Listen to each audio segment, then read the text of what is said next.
circonscription. Deuxième débat ce soir de cette campagne express pour le premier tour des élections législatives. Réunion La Première continue à donner la parole à tous les candidats. La septième, c'est sans doute un des débats les plus attendus. Le casting est détonnant avec ce soir face aux députés sortants un ancien président du Conseil général passé au Rassemblement national et deux anciens maires qui tentent un Xème retour dans cette septième circonscription qui regroupe les communes des Avirons, de l'Étang-Salé, de Trois-Bassins et Saint-Leu et une partie des communes de Saint-Paul et Saint-Louis. Il y a 10 candidats dans cette circonscription que vous découvrez ici à l'écran, classés dans l'ordre alphabétique. Et vous allez découvrir nos 5 premiers invités. Perceval Gaillard d'abord, député sortant, membre de la France Insoumise et candidat du Nouveau Front Populaire. Bonsoir Monsieur Gaillard. Bonsoir. Thierry Robert, ancien maire de Saint-Leu, ancien député de cette circonscription. Vous vous présentez sous l'étiquette de votre parti, le Pacte, le peuple aux commandes du territoire. Bonsoir à vous. Bonsoir. Isaline Tron, conseillère municipale à l'Étang-Salé, déjà candidate en 2022, cette fois sous l'étiquette L'énergie citoyenne action. Bonsoir Madame Tron. Bonsoir, j'ai cru que vous m'aviez oublié Monsieur Collienne, vous avez oublié c'était mon nom tout à l'heure, mais je suis bien là. Mais merci d'être avec nous. Jean-Luc Poudroux, également maire de Saint-Leu, ancien maire de Saint-Leu, ancien député, ancien président du Conseil général, candidat aujourd'hui donc du Rassemblement national. Bonsoir Monsieur Poudroux. Bonsoir. Et Cyril Hamilcaro, ancien maire de Saint-Louis, candidat sous l'étiquette En avant ensemble. Bonsoir, Monsieur Hamilcaro. Bonsoir. Et il y a donc 4 autres candidats de cette septième circonscription qui vont nous rejoindre pour la deuxième partie de ce débat, à savoir Karim Juor, Sandrine Moukine, Nathalie de Boisvilliers et Richelin Catherine, le 10e candidat de cette septième circonscription. Je vous le signale, Jean-Luc Payette de Lutte ouvrière, lui nous a fait savoir qu'il ne pourrait pas être avec nous ce soir pour des raisons personnelles et que sa suppléante est hors département. Avant d'entamer ce débat, petit rappel, lors des législatives de 2022, Perceval Gaillard, vous l'aviez emporté au second tour face à Thierry Robert avec un peu plus de 51%. Et vous aviez inversé la vapeur puisque au premier tour, c'était Thierry Robert qui était arrivé en tête avec 24% des suffrages. Madame Tron, vous étiez candidate et vous aviez fait environ 3,5% des suffrages à l'époque. En 2022, vous n'étiez pas candidat, Monsieur Poudroux, vous n'étiez pas candidat, Monsieur Hamilcaro. Ça pourrait donc être plus disputé cette fois. Premier tour de table, si vous le voulez bien, Perceval Gaillard, vous êtes candidat à votre propre succession dans une circonscription où le nouveau Front Populaire fonctionne. Vous n'avez pas d'adversaire à gauche, mais vous avez face à vous ce soir, on peut dire certains diront des poids lourds, d'autres de vieux renards de la politique. Même pas peur ? Bon, c'est pas vraiment la question d'avoir peur ou de pas avoir peur. Moi, pendant 2 ans, à l'Assemblée nationale, j'ai fait railler avec un certain nombre de ministres. Donc moi, je respecte tout le monde sur le plateau, mais je ne crains personne. Et fondamentalement, c'est pas l'enjeu fondamental de cette élection. Il y a un enjeu national comme on n'en a jamais eu dans notre pays depuis 1936. La vraie question de cette élection, c'est quelle Assemblée élire pour quel programme. Il n'y a clairement que 2 propositions capables de l'emporter sur la table. Le programme du Nouveau Front Populaire que je représente, qui propose notamment, je ne vais pas tout citer, mais l'abrogation immédiate et sans délai de la retraite à 64 ans, la hausse des salaires et des minima sociaux, le blocage des prix. Ou alors le programme du Rassemblement national, permettez-moi juste de finir, qui pendant 2 ans à l'Assemblée, je l'ai vu de mes yeux, a voté main dans la main avec les macronistes contre la hausse du SMIC, contre le gel des loyers, contre le blocage des prix. Donc le 30 juin, en vérité, vous aurez donc le choix entre la continuité de la politique antisociale menée par Emmanuel Macron depuis 7 ans, en encore plus brutale, ou alors, effectivement, la seule alternative possible que représente le programme du Nouveau Front Populaire, que l'on mettra en place dans les 100 jours, des mesures de justice sociale et écologique que nous attendons dans notre pays depuis plus de 30 ans. Premier tour de table, je le disais. Jean-Luc Poudroux, vous avez créé la surprise il y a 3 mois en annonçant votre ralliement au Rassemblement national, le parti de Marine Le Pen et Jordan Bardella. Vous estimez que le Rassemblement national peut être une chance pour la Réunion ? Tout d'abord, je voudrais remercier les électrices et les électeurs qui ont choisi le Rassemblement national le 9 juin dernier. Je croyais que vous étiez déjà en train de remercier les électeurs pour ces élections qui ne sont pas jouées. Pas du tout. Il y aura une suite logique. Ces électrices et électeurs, aujourd'hui, subissent toutes sortes de pressions. On les traite depuis ce jour-là de pestiférés, de gens qui ne sont pas fréquentables, de nazis. Donc je leur dis à ces personnes-là, résistez, parce que le 30 juin et le 7 juillet, vous avez à confronter le Rassemblement national. Donc quand j'entends M. Perceval parler, si aujourd'hui on est dans le chaos le plus total, vous parlez de projets qui n'ont pas été votés par le Rassemblement national. Moi je vous dirais que vous avez il y a des motions de censure, vous étiez à côté de la plaque. Et si aujourd'hui nous sommes dans cette situation catastrophique, mais c'est grâce à vous. Mais bien sûr que c'est grâce à vous. Quand la dernière élection présidentielle, au deuxième tour... C'est une première réponse rapide que je vous demande. Ah, non, on va avoir l'occasion de débattre, mais c'est un premier tour de table et une réponse rapide. Non, mais c'est important. Au deuxième tour, on a dit, Mélenchon a dit pas une voix pour Marine Le Pen. Vous avez voté pour Macron et vous avez le résultat aujourd'hui. On continue ce premier tour de table. Monsieur Robert, vous avez d'abord été UDF, puis Modem, puis macroniste quand Emmanuel Macron est devenu président pour la première fois. Vous avez même pensé à un moment peut-être devenir ministre. Aujourd'hui, vous êtes quoi? Toujours macroniste? Je suis pacte.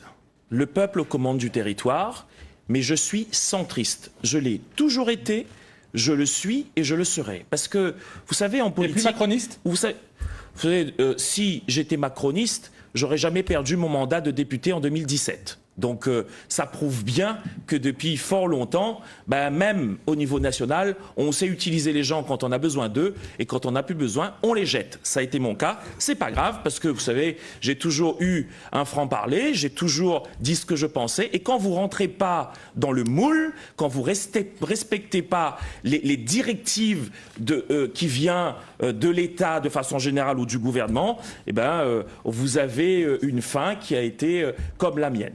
Ceci dit, j'ai toujours été centriste, je resterai centriste, parce que, comme dit le proverbe, vous savez, il y a un balance, il n'y a pas la balance Robé-Aval. Le compte est bon quand l'aiguille est au milieu. Donc la droite et la gauche ont été au pouvoir pendant des décennies, et on voit aujourd'hui, M. Poudroux parlait tout à l'heure des personnes qui ont voté Front National.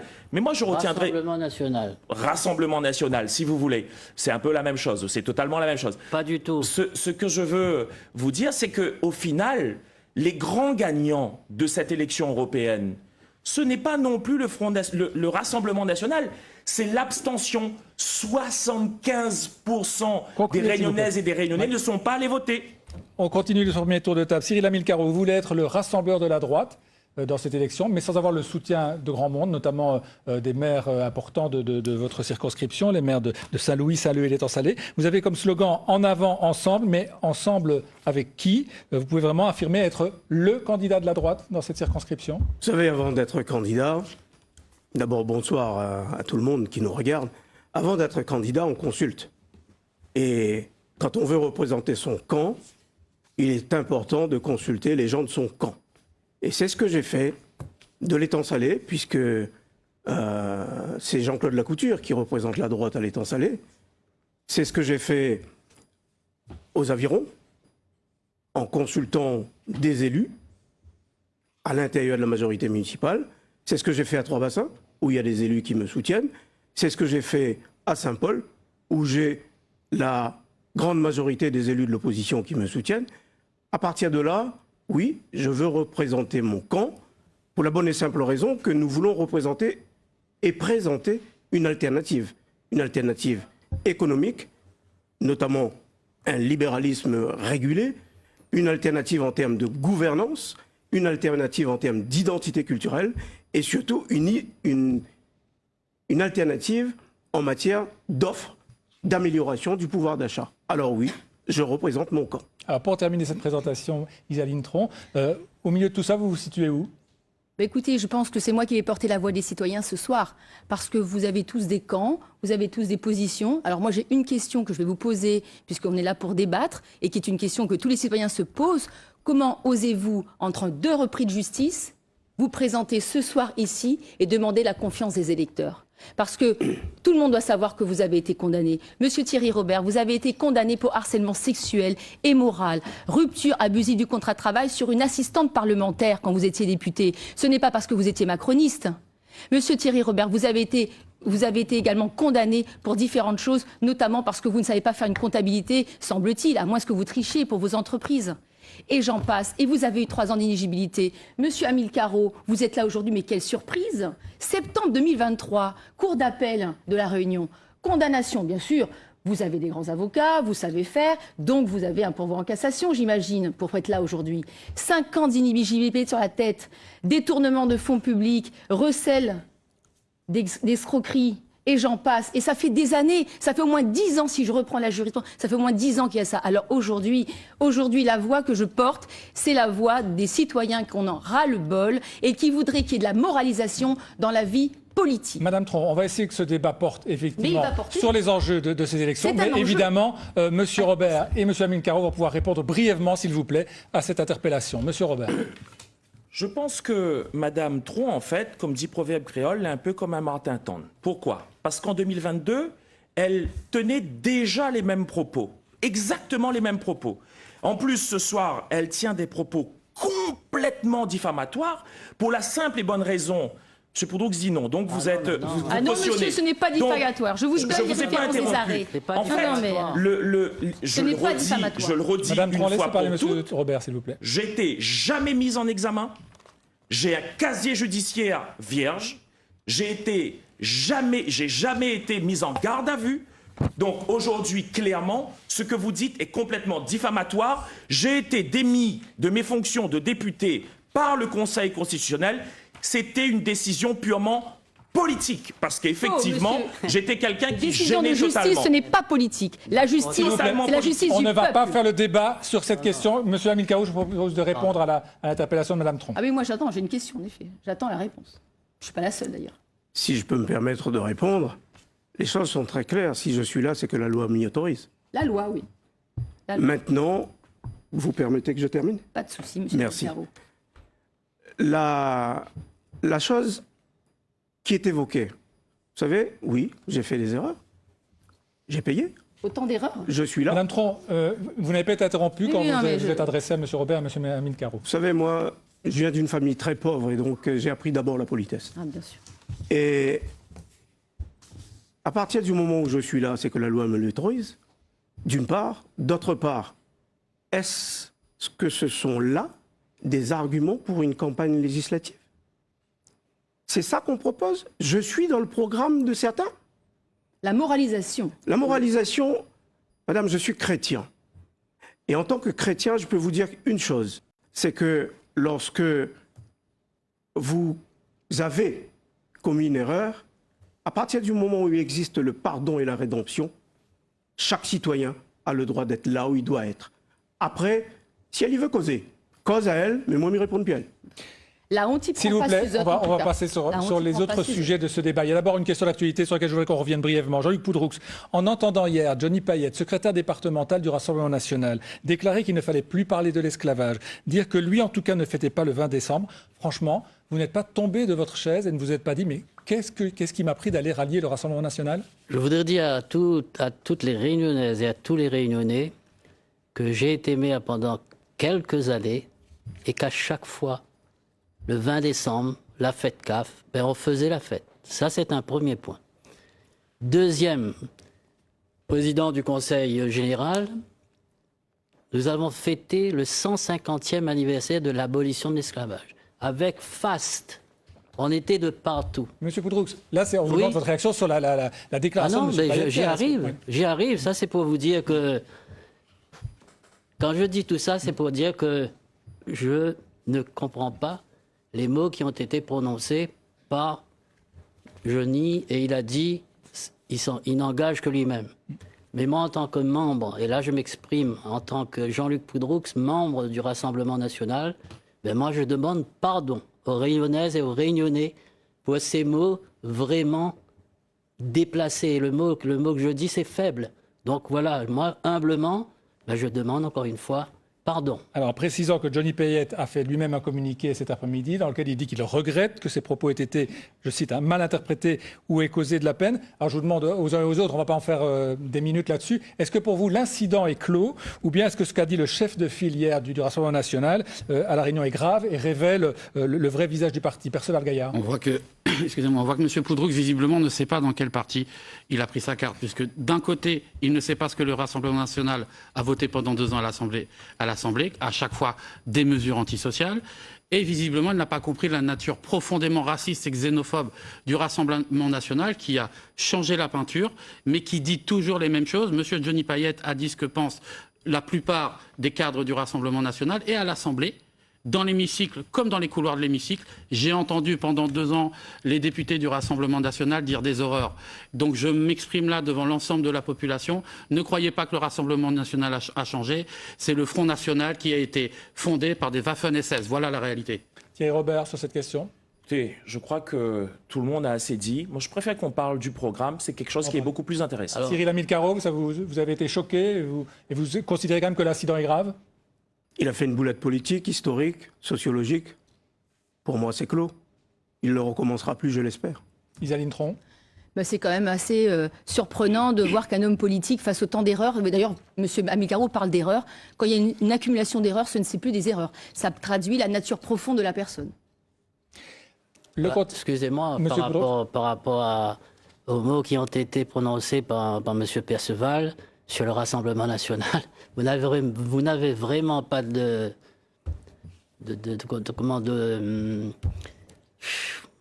veux tout simplement dire que vous êtes en train de mentir. Quand on voit les réactions de M. Mélenchon, quand on voit le comportement de son parti en général et de certaines personnes en particulier, à lui tout seul, c'est la République. La France insoumise, c'est le parti qui met le désordre dans notre pays. Et c'est pour ça qu'on a besoin du Rassemblement national, de l'ordre, de la sécurité. On ne peut plus sortir, il y a toujours du harcèlement, il y a toujours des comportements. Et ces comportements, pour moi, ce sont les plus grands qui donnent l'exemple. Jean-Luc Mélenchon, c'est un donneur d'exemple, un donneur de leçons. Vous êtes effectivement candidat pour le nouveau Front populaire, mais vous êtes de longue date un militant de la France insoumise. Vous avez accueilli Jean-Luc Mélenchon à plusieurs reprises à La Réunion. Et c'est vrai qu'aujourd'hui, il semble faire figure un peu de repoussoir, notamment pour des électeurs de gauche. Est-ce qu'aujourd'hui, vous dites, vous, que vous continuez à le soutenir? Et est-ce que, par exemple, vous souhaitez qu'il soit le Premier ministre en cas de victoire de la gauche? La question du Premier ministre a réglé d'abord avec les résultats des élections législatives et selon le rapport de Mais force. c'est lui qui en a parlé le premier, Oui, qui a selon le déclaré à la télévision « Je suis capable ». Vous pouvez me laisser finir, s'il vous plaît, Monsieur Collienne. Selon le rapport de force qui sortira des urnes, Monsieur Jean-Luc Mélenchon a porté les couleurs de la gauche pendant plus de 10 ans à 15 ans en faisant des scores historiques. Et le rassemblement du nouveau Front populaire va de Monsieur Philippe Poutou jusqu'à François Hollande, c'est-à-dire une alliance qui n'a jamais été faite en France depuis 1936. Donc c'est ça la réalité.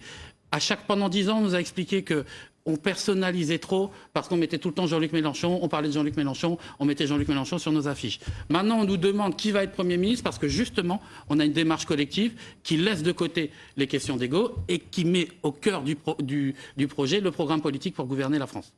Thierry Robert, vous êtes, même si vous nous avez dit que vous n'êtes plus macroniste, vous partagez l'analyse d'Emmanuel Macron, en fait, qui renvoie un peu dos à dos Rassemblement national et je pense nouveau que Front ce populaire, soir, qui disent que ce sont tous les deux des extrémistes. Ouais, mais je pense que ce soir, les électrices et les électeurs sont en train de voir qu'on est en train de parler de Mélenchon et de Marine Le Pen alors qu'ils ont des problèmes au quotidien. Ils n'arrivent pas à finir leur fin de mois. Il faut trouver des solutions.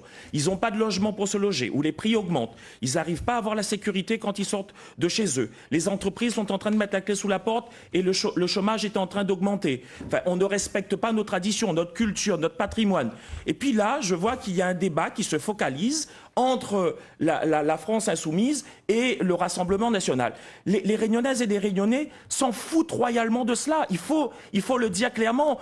Eux, ils voient leur quotidien. Et le quotidien, les gens aujourd'hui, arrivés le 10 du mois, ils voient plus la possibilité de s'en sortir. Le frigidaire est vide. Et donc, je pense que véritablement, peut-être, je ne sais pas s'il y a moins que... Mais chacun de ces deux partis annonce des mesures qui sont censées résoudre les problèmes. D'être peut-être vulgaire dans mes propos, mais les gens s'en foutent de l'extrême droite, de l'extrême gauche, de la droite, du centre. Ce qu'ils veulent, c'est des réponses concrètes à leurs besoins. Point à la ligne, c'est tout. Et je pense qu'il serait intéressant qu'on avance sur le programme de tout un chacun. Cyril Hamilcarot, sur cette question de l'un ou l'autre extrémiste, les deux camps extrémistes, vous partagez cette analyse? Pour vous, les deux camps qu'on voit s'affronter essentiellement dans ce scrutin, le nouveau Front populaire d'un côté et le Rassemblement national de l'autre, c'est des extrémistes, comme le dit le président? Vous savez, chacun développe ses arguments en fonction de son idéologie. À partir de là, si les uns et les autres vont vers les extrêmes, vers l'extrême, je dirais, eh bien, c'est qu'il y a peut-être des idées qui les séduisent. Et d'autres ne veulent surtout pas cela. Moi, en tout cas, je suis d'une droite sociale et libérale. Je propose donc des idées liée à cette famille politique et surtout une offre sociale et libérale qui puisse permettre de répondre justement à des problématiques concrètes. Moi, député, ce que je veux, c'est demain matin, quand on aborde le logement, qu'on arrête de me parler de la LBU, mais qu'on me dise très concrètement comment je peux apporter une loi ou un amendement qui permette à la fois de faire baisser le prix du foncier lorsqu'on construit les logements sociaux, comment on fait pour aider, et notamment en remettant la défiscalisation pour pouvoir que les privés puissent construire un peu plus de logements, et surtout, comment on peut basculer une partie de l'argent sur l'amélioration de l'habitat. Parce qu'on oublie bien souvent qu'il y a des gens qui vivent dans leur maison, c'est à eux, mais sauf qu'ils n'ont pas les moyens pour améliorer les choses. Et enfin, on parle de logement, mais on oublie une chose importante, c'est que des agriculteurs aujourd'hui vivent dans des immeubles et cultivent leurs terres, alors qu'on devrait pouvoir les autoriser à habiter sur leur exploitation. Et ça, il faut que ça passe par la loi. Et moi, je suis là pour ça. Perceval Gaillard, vous souhaitiez réagir? Oui, pour rebondir par rapport au logement, puisque c'est la problématique avec l'emploi numéro 1 des Réunionnaises et des Réunionnais. Il y a des propositions qui ont été mises sur la table par M. Amilcaro. Nous, on en a un certain nombre aussi. Et on a travaillé pendant 2 ans sur ces propositions. D'abord dans le secteur privé. Dans la 7e circonscription, il n'est plus possible de se loger. Les prix ont explosé et nous ne pouvons plus nous loger chez nous. Donc, nous avions travaillé sur passer la Réunion en zone tendue et encadrement des loyers, mais quand nous serons en mesure d'appliquer notre programme, nous mettrons de manière très claire le gel des loyers dans le secteur privé pour que les gens puissent se loger. Et sur le logement social, vous savez qu'il est en berne, on peut pas, une crise totale. Nous proposons un plan de relance massif dans la construction pour combler le retard accumulé, mais aussi pour relancer l'activité du BTP qui en a bien besoin. Et on propose aussi un changement de gouvernance, c'est très important, du logement social, afin que les décisions ne soient plus prises à Paris, mais au plus près du territoire, ici à La Réunion. Alors, on est entré dans les propositions. Thierry Robert, vous souhaitiez qu'on aille sur ce terrain-là, sur ces propositions sur le logement. Vous avez une autre voie? C'est très simple. Aujourd'hui, le logement, c'est un sujet que je connais un peu, avec beaucoup de modestie, je le dis. Concernant la défiscalisation dont parlait Cyril Amilcaro, aujourd'hui, il y a le crédit d'impôt.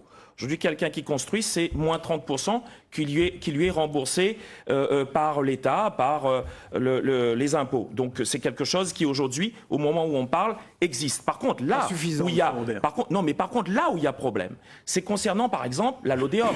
La LODEOM, il est prévu la suppression au mois de janvier. Donc, il va falloir à l'Assemblée nationale, et moi, député demain à l'Assemblée nationale, je me battrai. Et les entreprises réunionnaises, en tout cas ceux qui me connaissent, les Réunionnais de façon générale, c'est très bien que c'est un sujet sur lequel je vais défendre. Et puis il y a 2 autres éléments importants. Votre temps de parole est déjà plus long juste que les important, la LBU. Il faut revoir le montant de la LBU. Il faut absolument qu'il y ait plus de moyens qui soient donnés aux bailleurs sociaux. Et puis il faut taxer davantage les collectivités qui refusent de faire les logements sociaux. Isaline Tron, ce point du logement, c'est un des points importants pour vous aussi, ou bien il y a d'autres priorités pour vous? Moi, j'ai siégé dans une commission d'attribution de logement. C'est une horreur puisqu'il manque tellement de logements qu'on est obligé, en fin de compte, vous prenez des dossiers anonymisés, certes, mais on est en train de compter le nombre de bleus. Voilà ce qu'on a. Il y a tellement de manque de logements qu'en fin de compte, on ne sait plus quels critères il faut prendre pour attribuer ces logements. À qui il faut les attribuer. J'ai été la seule dans le conseil d'administration du bailleur où je siégeais à voter contre une augmentation de loyer. Alors, ce qui est assez rigolo, c'est que je ne vous critique pas ici autour du plateau, mais il faut que tout le monde soit un peu cohérent dans ses relations. On ne peut pas d'un côté dire, quand on est en campagne politique, il faut plafonner les loyers, et puis après, quand on siège chez des bailleurs sociaux, de dire, écoutez, pour que ça marche, il faut qu'augmenter les loyers. Donc déjà ça. La taxe foncière, je siège à la Civis, puisque je suis aussi conseillère communautaire à la Civis. J'étais la seule à voter contre l'augmentation de la part intercommunautaire de la taxe foncière. Donc vous voyez, vous avez dit votre bord de droite, M. Amilcaro, vous avez consulté, etc., vous représentez la droite selon vous. Enfin bref, en tout cas, tout ça pour dire que dans la mairie dans laquelle je siège, dont le maire siège à la Civis en vice-président, ils ont tous voté pour cette augmentation de taxe foncière. Donc à un moment donné, il faut dire aux citoyens, oui, il y a besoin d'un niveau de vie, d'un pouvoir d'achat. Le niveau de vie, c'est quoi? J'ai besoin de pouvoir travailler, j'ai besoin de pouvoir me loger ma famille. Et Dieu sait que plus les familles sont pauvres, plus les loyers sont chers. Et j'espère que monsieur Robert, puisque vous êtes vous êtes propriétaire de loyer, j'espère que vous appliquez cette bienveillance vis-à-vis des loyers de vos voilà. On va dire ça comme ça, de vos locataires. Enfin, ça, c'est une petite parenthèse. Et on a besoin de manger sainement. Et on a besoin de se soigner. Donc le logement, oui, c'est essentiel. Il faut aussi que les bailleurs sociaux il y a une obligation, il y a un contrôle. Parce que c'est pas parce qu'on n'a pas les moyens d'avoir un logement, je dirais, autre qu'un logement social, qui doit être insalubre. Parce que malheureusement, c'est une réalité. Donc à un moment donné, il faut, oui, prendre des sanctions contre les collectivités qui ne construisent pas assez, mais il faut aussi pas leur taper sur la tête, parce que des fois, c'est pas qu'elles ne veulent pas, c'est qu'elles ne peuvent pas. Et il faut impérativement que les bailleurs sociaux respectent chaque locataire, même des logements sociaux. Merci. Jean-Luc Poudroux, on a évoqué tout à l'heure la possibilité de Jean-Luc Mélenchon Premier ministre. Vous pensez qu'à 28 ans, Jordan Bardella est vraiment capable de devenir Premier ministre? Gérald Darmanin estimait ce matin qu'il n'était pas prêt pour le pouvoir, notamment parce que, c'est d'ailleurs beaucoup commenté ces dernières heures, on a l'impression qu'il est en train de reculer, notamment sur une série de propositions du Rassemblement national. Non, je ne pense pas que Bardella recule. Il recule s'il n'a pas de majorité absolue. Oui, il a dit, s'il n'y a pas de majorité absolue, je ne serai pas Premier ministre. Voilà, Mais on commente aussi beaucoup le fait que sur le programme, il est en train de... Voilà, par exemple, sur une des questions qui préoccupe le plus, qui continue même les Français ou les Réunionnais, le pouvoir d'achat, on dit, on avait parlé de baisser la taxe, la TVA sur les produits de première nécessité, on remet ça. Il n'y aura plus finalement que la taxe sur l'énergie et sur les carburants. C'est pas un recul, ça? En tout cas, sur la capacité de Bardella à jouer le rôle de Premier ministre, moi, je pense qu'il est tout à fait en capacité pour en revenir au logement. On a un problème de foncier. On a un problème de matériaux. Monsieur Perceval, dites-nous un peu pourquoi vous avez démissionné de votre poste de conseiller municipal et de conseiller communautaire. Est-ce que c'est parce que vous vouliez que monsieur Séraphin prenne les dispositions pour qu'il y ait demain sur notre région micro-ouest une carrière? Dites-nous, on a besoin de savoir. Je pense que les électrices et les électeurs doivent savoir pourquoi il y a eu cette rupture. Est-ce que vous n'étiez plus d'accord avec Mme Bello qui a licencié un paquet de monde dans les lycées? Vous êtes d'accord, M. Poudroux, qu'on est en train de quitter le débat des législatives, là, un peu? Ah non, mais on y reste. Le rapport avec le logement, on a du mal à le voir, hein, vraiment. Non, mais peut-être pour vous éclairer, puisque visiblement, vous ne connaissez pas du tout le programme que vous défendez. 5 mesures sur lesquelles le Rassemblement national, avant même les élections, est déjà revenu. Exit la suppression de la TVA sur 100 produits de première nécessité. Exit l'exonération d'impôts sur le revenu pour les jeunes de moins de 30 ans. Exit l'abrogation de la réforme des retraites. Exit l'augmentation des salaires pour les enseignants. Exit l'accroissement de l'exonération des droits de succession. Donc on avait l'habitude de temps en temps de voir des partis qui faisaient des promesses et qui peut-être ne les tenaient pas une fois au pouvoir. Maintenant on a une nouveauté. On a un parti qui, une fois, même pas encore arrivé au pouvoir et il n'y arrivera pas, renonce déjà sur ses principales mesures sociales. C'est ça le plus important. On va continuer à débattre, mais je vous propose d'entendre ce soir encore, comme on l'a fait hier, des jeunes de votre circonscription qui s'adressent à vous. Vous allez entendre, c'est assez court. 2 jeunes rencontrés par Daniel Bénard et Olivier Murat aux Avirons et à Trois-Bassins. Quel projet Zanena pour nous les jeunes? La question que je leur poserai, ce serait de savoir s'ils vont faire ce qu'ils disent et dire ce qu'ils font. Voilà, tout simplement. Voilà, le premier, on n'a pas très bien entendu demander qu'est-ce que vous allez faire pour les jeunes, en gros. On entend notamment dans ces propos la défiance des jeunes vis-à-vis des politiques. Allez-vous faire vraiment ce que vous dites, demande la jeune fille qu'on vient d'entendre. C'est ça, cette défiance qui explique notamment, à votre avis, que de très nombreux Réunionnais, de très nombreuses jeunes Réunionnais disent aujourd'hui, nous l'a pas essayé, allons voter Rassemblement National. Thierry Robert. Et aujourd'hui, l'adhésion au Rassemblement National, c'est pas une adhésion, c'est un rejet complet de cette politique qui est en place depuis 10, 15, 20 ans, de droite ou de gauche. Et je donnais souvent cette image, vous êtes dans un bateau, vous êtes tombé à la mer. Il y a le diable qui vous lance une bouée, vous avez la tête sous l'eau, vous êtes en train de vous noyer. Qu'est-ce que vous faites? Vous ne regardez pas qui lance la bouée, vous la récupérez cette bouée, sans regarder c'est qui. Aujourd'hui, il y a le désespoir de l'ensemble des Réunionnaises et des Réunionnais et des Français. Donc, le Rassemblement national donne de l'espoir. Il s'accroche à ce qu'il y a. Aujourd'hui, est-ce que véritablement ces personnes-là font le mauvais choix? En tout cas, ils y croient. Il faut respecter cet électorat qui ont voté Rassemblement national. Et c'est pour ça que je l'ai dit à plusieurs reprises. Moi, si je suis député demain, je serai dans un groupe indépendant qui ne sera pas à la merci du Front National, du Rassemblement National pour dire oui à tout, parce que vous savez, quand vous êtes dans une majorité, vous dites oui à tout. Et si vous dites pas oui, on vous coupe la tête. Et quand vous êtes dans l'opposition, vous êtes en permanence en train de dire non. Je refuse d'être dans une telle position. Je veux être dans un groupe indépendant, comme je l'ai été en 2012. Lorsque c'est bon, lorsque le Rassemblement National proposera quelque chose de bien, je le ferai. Mais quand ça ne sera pas bon, je voterai aussi contre. Isaline Tron, les jeunes que vous rencontrez dans votre circonscription qui tiennent ce genre de propos et qui, pour certains, effectivement, soit ne vont pas voter, soit disent allons essayer le Rassemblement national. Qu'est-ce que vous leur dites? Alors déjà, quand vous avez des adultes qui justement sont tellement écœurés par ces magouilles, ce clientélisme politique et tout ce qu'on leur a servi comme une espèce de soupe, incroyable pendant tant d'années, eux, ils ne vont pas voter. Alors, on ne va pas faire rendre coupables, responsables des jeunes qui ne vont pas voter. C'est normal, il faut leur expliquer. Mais pour qu'ils aillent voter, il faut qu'ils aient confiance, il faut qu'on leur propose quelque chose à ces jeunes. C'est pour ça que, pour nous, dans notre programme, et ce que je porte, et c'est le sens de mon engagement politique, c'est la moralisation de la vie politique. Il faut que l'exemple vienne d'en haut. On dit toujours que le poisson pourrit toujours par la tête. Eh bien, arrêtons de faire pourrir ce poisson et par la tête. Changeons les têtes. Changeons ces gros partis politiques. Et je ne suis ni RN ni quoi que ce soit. Par contre, c'est important de proposer à cette jeunesse et à tous ces abstentionnistes des solutions. Vous parliez, qu'est-ce qu'on a pour la jeunesse? Eh bien, nous, dans notre programme, on a un projet qu'on avait déjà monté pour 2022. De toute façon, il est là parce que justement, la situation s'est aggravée. C'est un grand plan jeunesse qui concernerait 40 000 jeunes sur une période, donc ça fait sur un programme de 6 ans.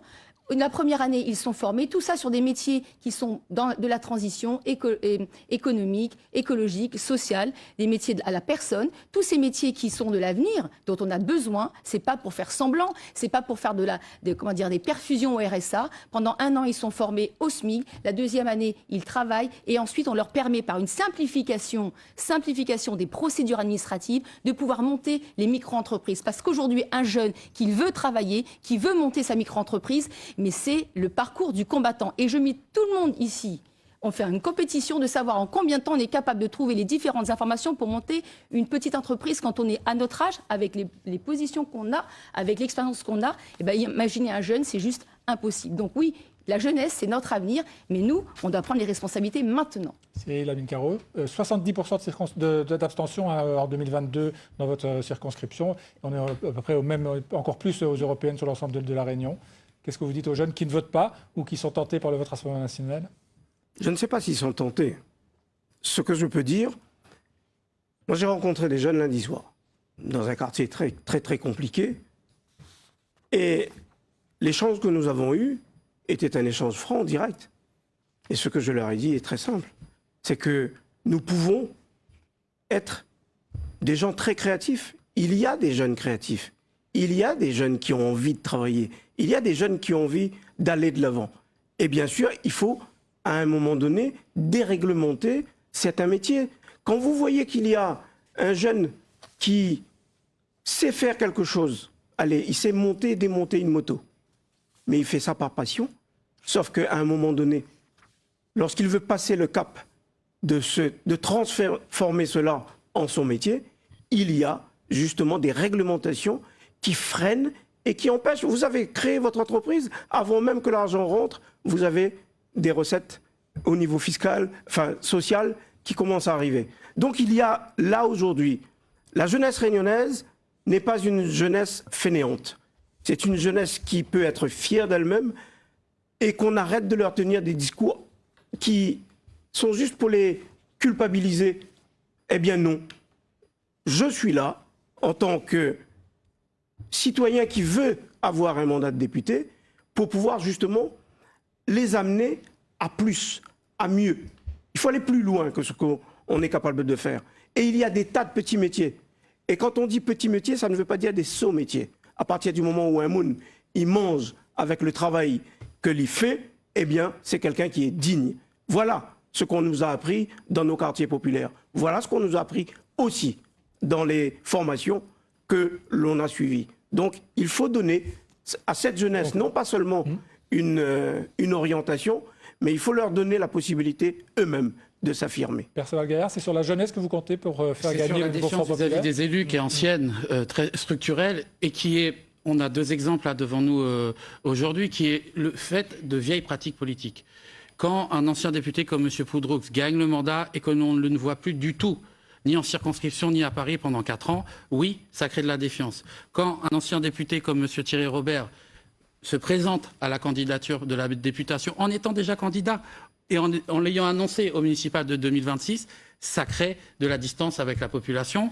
Moi, en tant que jeune élu depuis 2 ans, jeune député, j'ai essayé de faire ce que je disais et de dire ce que je faisais. Quelques chiffres rapidement. 37 amendements adoptés malgré le fait d'être dans l'opposition, dont le doublement de la LBU dont vous parliez, Monsieur Thierry Robert. J'ai pris la parole sur énormément de sujets, la Convention Cannes, la hausse du carburant, la problématique de l'eau. C'est intéressant parce que je voulais vous lancer sur votre bilan. Concrètement, qu'est-ce que vous avez pu faire pour La Réunion? Alors, ça va être très clair. 142 propositions de loi signées, 37 amendements adoptés alors que je suis un député d'opposition. Pour La Réunion, dont la ligne budgétaire unique. J'ai pris la parole sur la Convention Cannes, la hausse du carburant, la problématique de l'eau, une problématique de l'eau au chemin Emmanuel Payette à la chaloupe Saint-Leu, dont j'ai été obligé de me saisir parce que les 2 anciens maires de Saint-Leu qui sont face à nous, 30 ans au pouvoir, ont été incapables de régler le problème. Il y a donc tout un chemin qui n'a pas accès à l'eau potable, alors en haut, en bas, à droite, à gauche, les autres nénards. Et donc il a fallu que je prenne le dossier ici à La Réunion, que je le mette dans les médias, que j'en parle à M. Darmanin, alors que ce n'est pas la compétence d'un député. C'est parce que les 2 maires en face de Saint-Leu que j'ai en face de moi ont été incapables de régler ce problème. Il y aurait beaucoup d'autres choses à dire encore. Jean-Luc Poudroux, d'abord, vous applaudissez au bon bilan de M. Perceval-Gaillard? Ah non, moi j'applaudis rien du tout. Il a la chance d'avoir fait passer quelques amendements parce que la majorité est relative et qu'au niveau de l'Assemblée, on est obligé de jongler pour dire là on va passer ça. Et que, je ne sais pas, M. Robert, lui en termes d'amendements, combien il a pu faire passer, mais on va faire passer un amendement comme ça de temps en temps quand on est dans l'opposition. Je pense à M. Lorion qui a fait un excellent travail d'ailleurs. Mais je reviens sur la jeunesse. La jeunesse, qu'elle nous dit, on change. On a eu la droite, on a eu la gauche, on a eu la droite et la gauche avec M. Macron. On change, on veut voir autre chose, on veut goûter à quelque chose. Vous avez 3-4 marmites quand vous êtes arrivé à La Réunion, M. Perceval. On a dû vous dire, ça c'est bon ça, goûte. Tu goûtes, après tu dis c'est bon, pas bon. Pour le Rassemblement national, c'est exactement la même chose. Après, sur le bilan, excusez-moi, vous avez parlé de chemin Emmanuel Payette. Vous parlez de choses que vous ne connaissez pas. Le chemin Emmanuel Payette, vous avez réuni 200 personnes. Il y a 10 familles qui habitent le chemin Emmanuel Payette et qui consomment. Attendez. Je vous les ai laissés parler, d'accord? Je connais un petit peu mieux la commune de Saint-Leu que vous. Toutes les personnes qui sont venues, ce sont des éleveurs, plus les familles qui habitent à côté, effectivement. Quand on a des réservoirs qui se situent, d'accord, quand on a des familles qui résident en dessus du réservoir, il faut pomper. Alors, il faut pomper, et là, monsieur Perceval, je me permettrai de vous dire que quand vous interrogez le ministre de l'Outre-mer pour parler d'un problème d'eau, vous êtes à côté de la plaque parce que la compétence, la compétence de l'eau revient au TCO dont vous étiez membre et vous n'avez rien fait parce que vous étiez absent. On va essayer d'avancer dans le débat sur les propositions des uns et des autres. Juste, on ne va pas faire le débat tout sur le chemin Emmanuel Payette, mais répondez juste là-dessus. Éclaircissement. Monsieur Perceval critique Monsieur Poudroux en disant qu'il n'a pas fait son job, etc. C'est vrai que Monsieur Poudroux ne s'est pas représenté en 2022. Mais dans un proverbe créole, il dit « Toro, tu vois pas son queue » parce que j'étais à Saint-Paul, j'étais à Saint-Louis, j'étais aux Avirons. Mais de façon unanime, tout le monde dit « Mais Perceval-Gaillard, mais on ne le connaît pas, il a gagné les élections, il a disparu de la circulation. » Ça, c'est la première chose que je voulais vous dire. La deuxième chose, vous me parlez apparemment des municipales, etc. Vous savez, dites la vérité aussi aux Saint-Paulois. S'il y a eu le clash entre vous et M. Séraphin, c'est parce que vous prévoyez d'être candidat en 2026 et vous avez démissionné pour pouvoir vous préparer, y compris au TCO. Donc dites la vérité, arrêtez de cacher les choses. Je peux répondre. Brève réponse, parce qu'effectivement, on va pas répondre.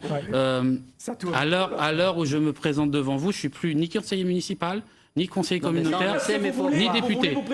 Et que les choses soient claires, dans l'optique où vous me renouvelez votre confiance pour être député, je ne serai candidat ni pour les municipales, ni pour aucun autre mandat local. Contrairement à vous, je serai concentré à 100% sur le travail du député.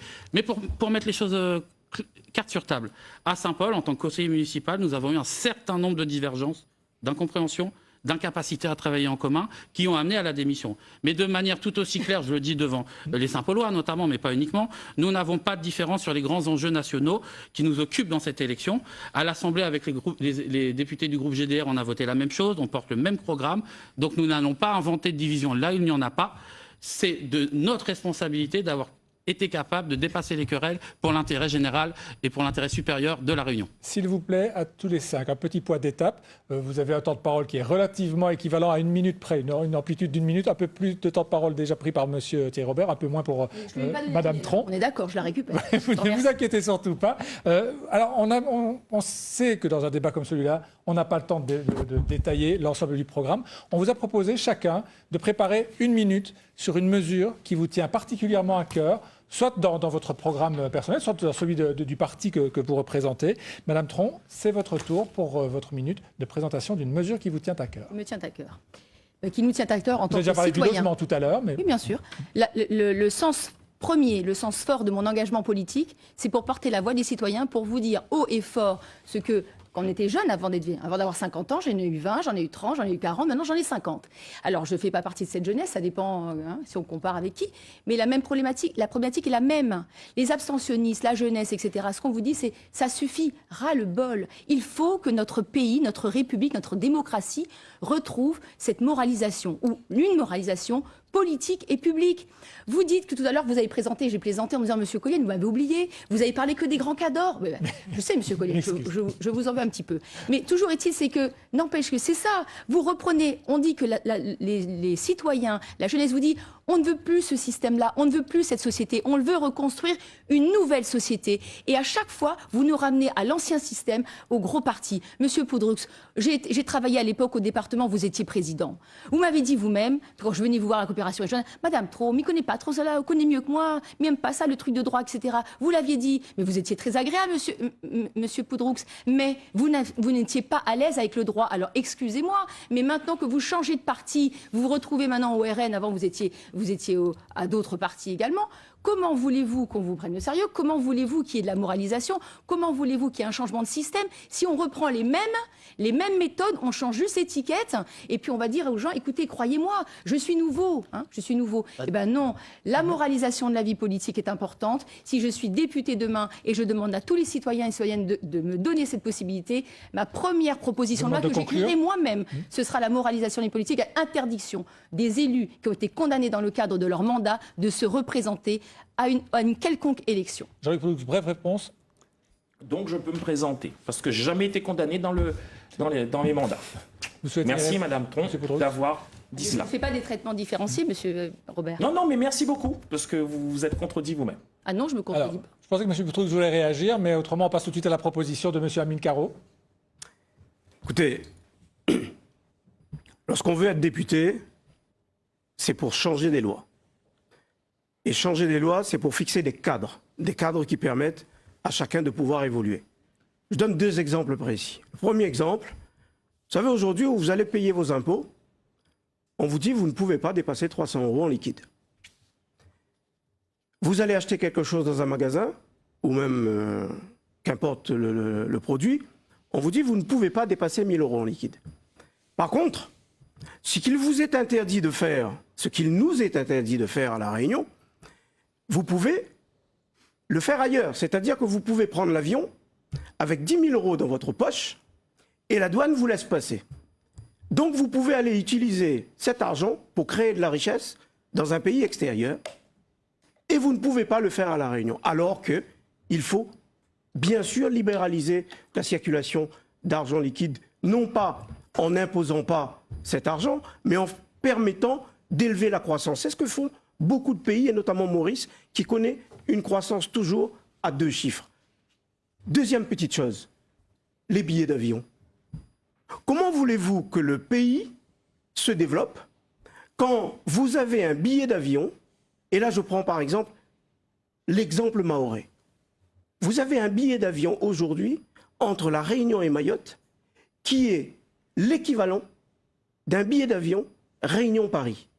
Et quand vous prenez le même billet d'avion entre Paris et Bangkok, qui est plus loin, avec un séjour sur place, vous avez le même équivalent du billet d'avion pour venir à La Réunion. Il faut fixer un prix du billet d'avion qui ne peut pas être flottant comme c'est actuellement, parce qu'à un moment donné, nous, députés de La Réunion, nous devrons avoir cette solidarité. Par exemple, et je le répète, il faut terminer, monsieur. Je termine.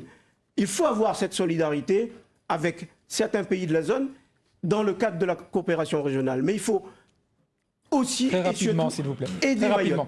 Il faut que nous soyons auprès Très des élus rapidement. mahorais, Merci. parce que lorsque nous ne réglerons pas les problèmes à Mayotte, nous les récolterons chez nous. Monsieur- Et c'est ça que la population des deux côtés demande. Et nous devons y S'il être. vous plaît. Monsieur Poudroux, si vous êtes demain sur les bancs de l'Assemblée nationale au sein du groupe Rassemblement national, quelle est la mesure qui vous tiendrait particulièrement à cœur de mettre en avant pour la Réunion, si possible? C'est améliorer le pouvoir d'achat. On a des familles qui sont en très grande difficulté. Donc, à mon sens, le point le plus prioritaire, c'est le pouvoir d'achat. Donc, prendre les mesures en fonction de cette situation qu'on connaît aujourd'hui et qui est malheureusement trop fréquente. Dans toutes les familles, on a des difficultés. Avec les mesures qui sont annoncées aujourd'hui par Jordan Bardella, Tout à c'est-à-dire fait. baisser la taxe, Tout à fait. les Après- TVA sur les carburants, sur l'énergie. Tout à On sait fait. qu'il y a eu du Moi- recul. Les gens pensaient plutôt que la TVA sur les produits de première nécessité, ça aurait été plus impactant et plus D'accord. significatif. Je pense quand même qu'il faut qu'on soit raisonnable les uns et les autres. Les uns et les autres. Parce que quand on voit le programme de certains, c'est comme si c'était facile à mettre en œuvre. Moi, je pense qu'il faut d'abord voir l'état des finances. C'est ce de que notre- M. de Bardella a notre- annoncé hier soir. Il va d'abord demander un audit des finances Exactement. publiques. Après- Ce à quoi on lui répond que ça existe Après- déjà, qu'il y a des rapports de la Cour des Tout comptes. à fait. Après, on dira, ben, on peut faire ci, on peut faire ça, mais exactement, vous annoncez des choses comme si c'était facile à mettre en œuvre. Vous voulez gagner les élections en disant, on va faire ci, on va faire ça, on va faire ci, on va faire ça. Mais on a vu tout ce qui a été fait depuis des années. C'est pour ça que les gens veulent le changement. Les gens veulent le changement. Après, on verra. Si c'est pas bon, là, ben, on rechange. Mais aujourd'hui, on veut le changement. Et respecter les citoyens qui veulent le changement. Perceval Gaillard, la mesure qui vous tient particulièrement à cœur si vous conservez votre poste de député? Donc avant la dissolution, je travaillais de manière active, et le texte est quasiment écrit, sur une proposition de loi pour exonérer de taxes foncières les propriétaires pauvres qui n'arrivent pas à la payer. C'est une problématique qui concerne énormément de gens chez nous à La Réunion. Le chiffre, il est clair, 32% des propriétaires à La Réunion vivent en dessous du seuil de pauvreté, contre 4% en national.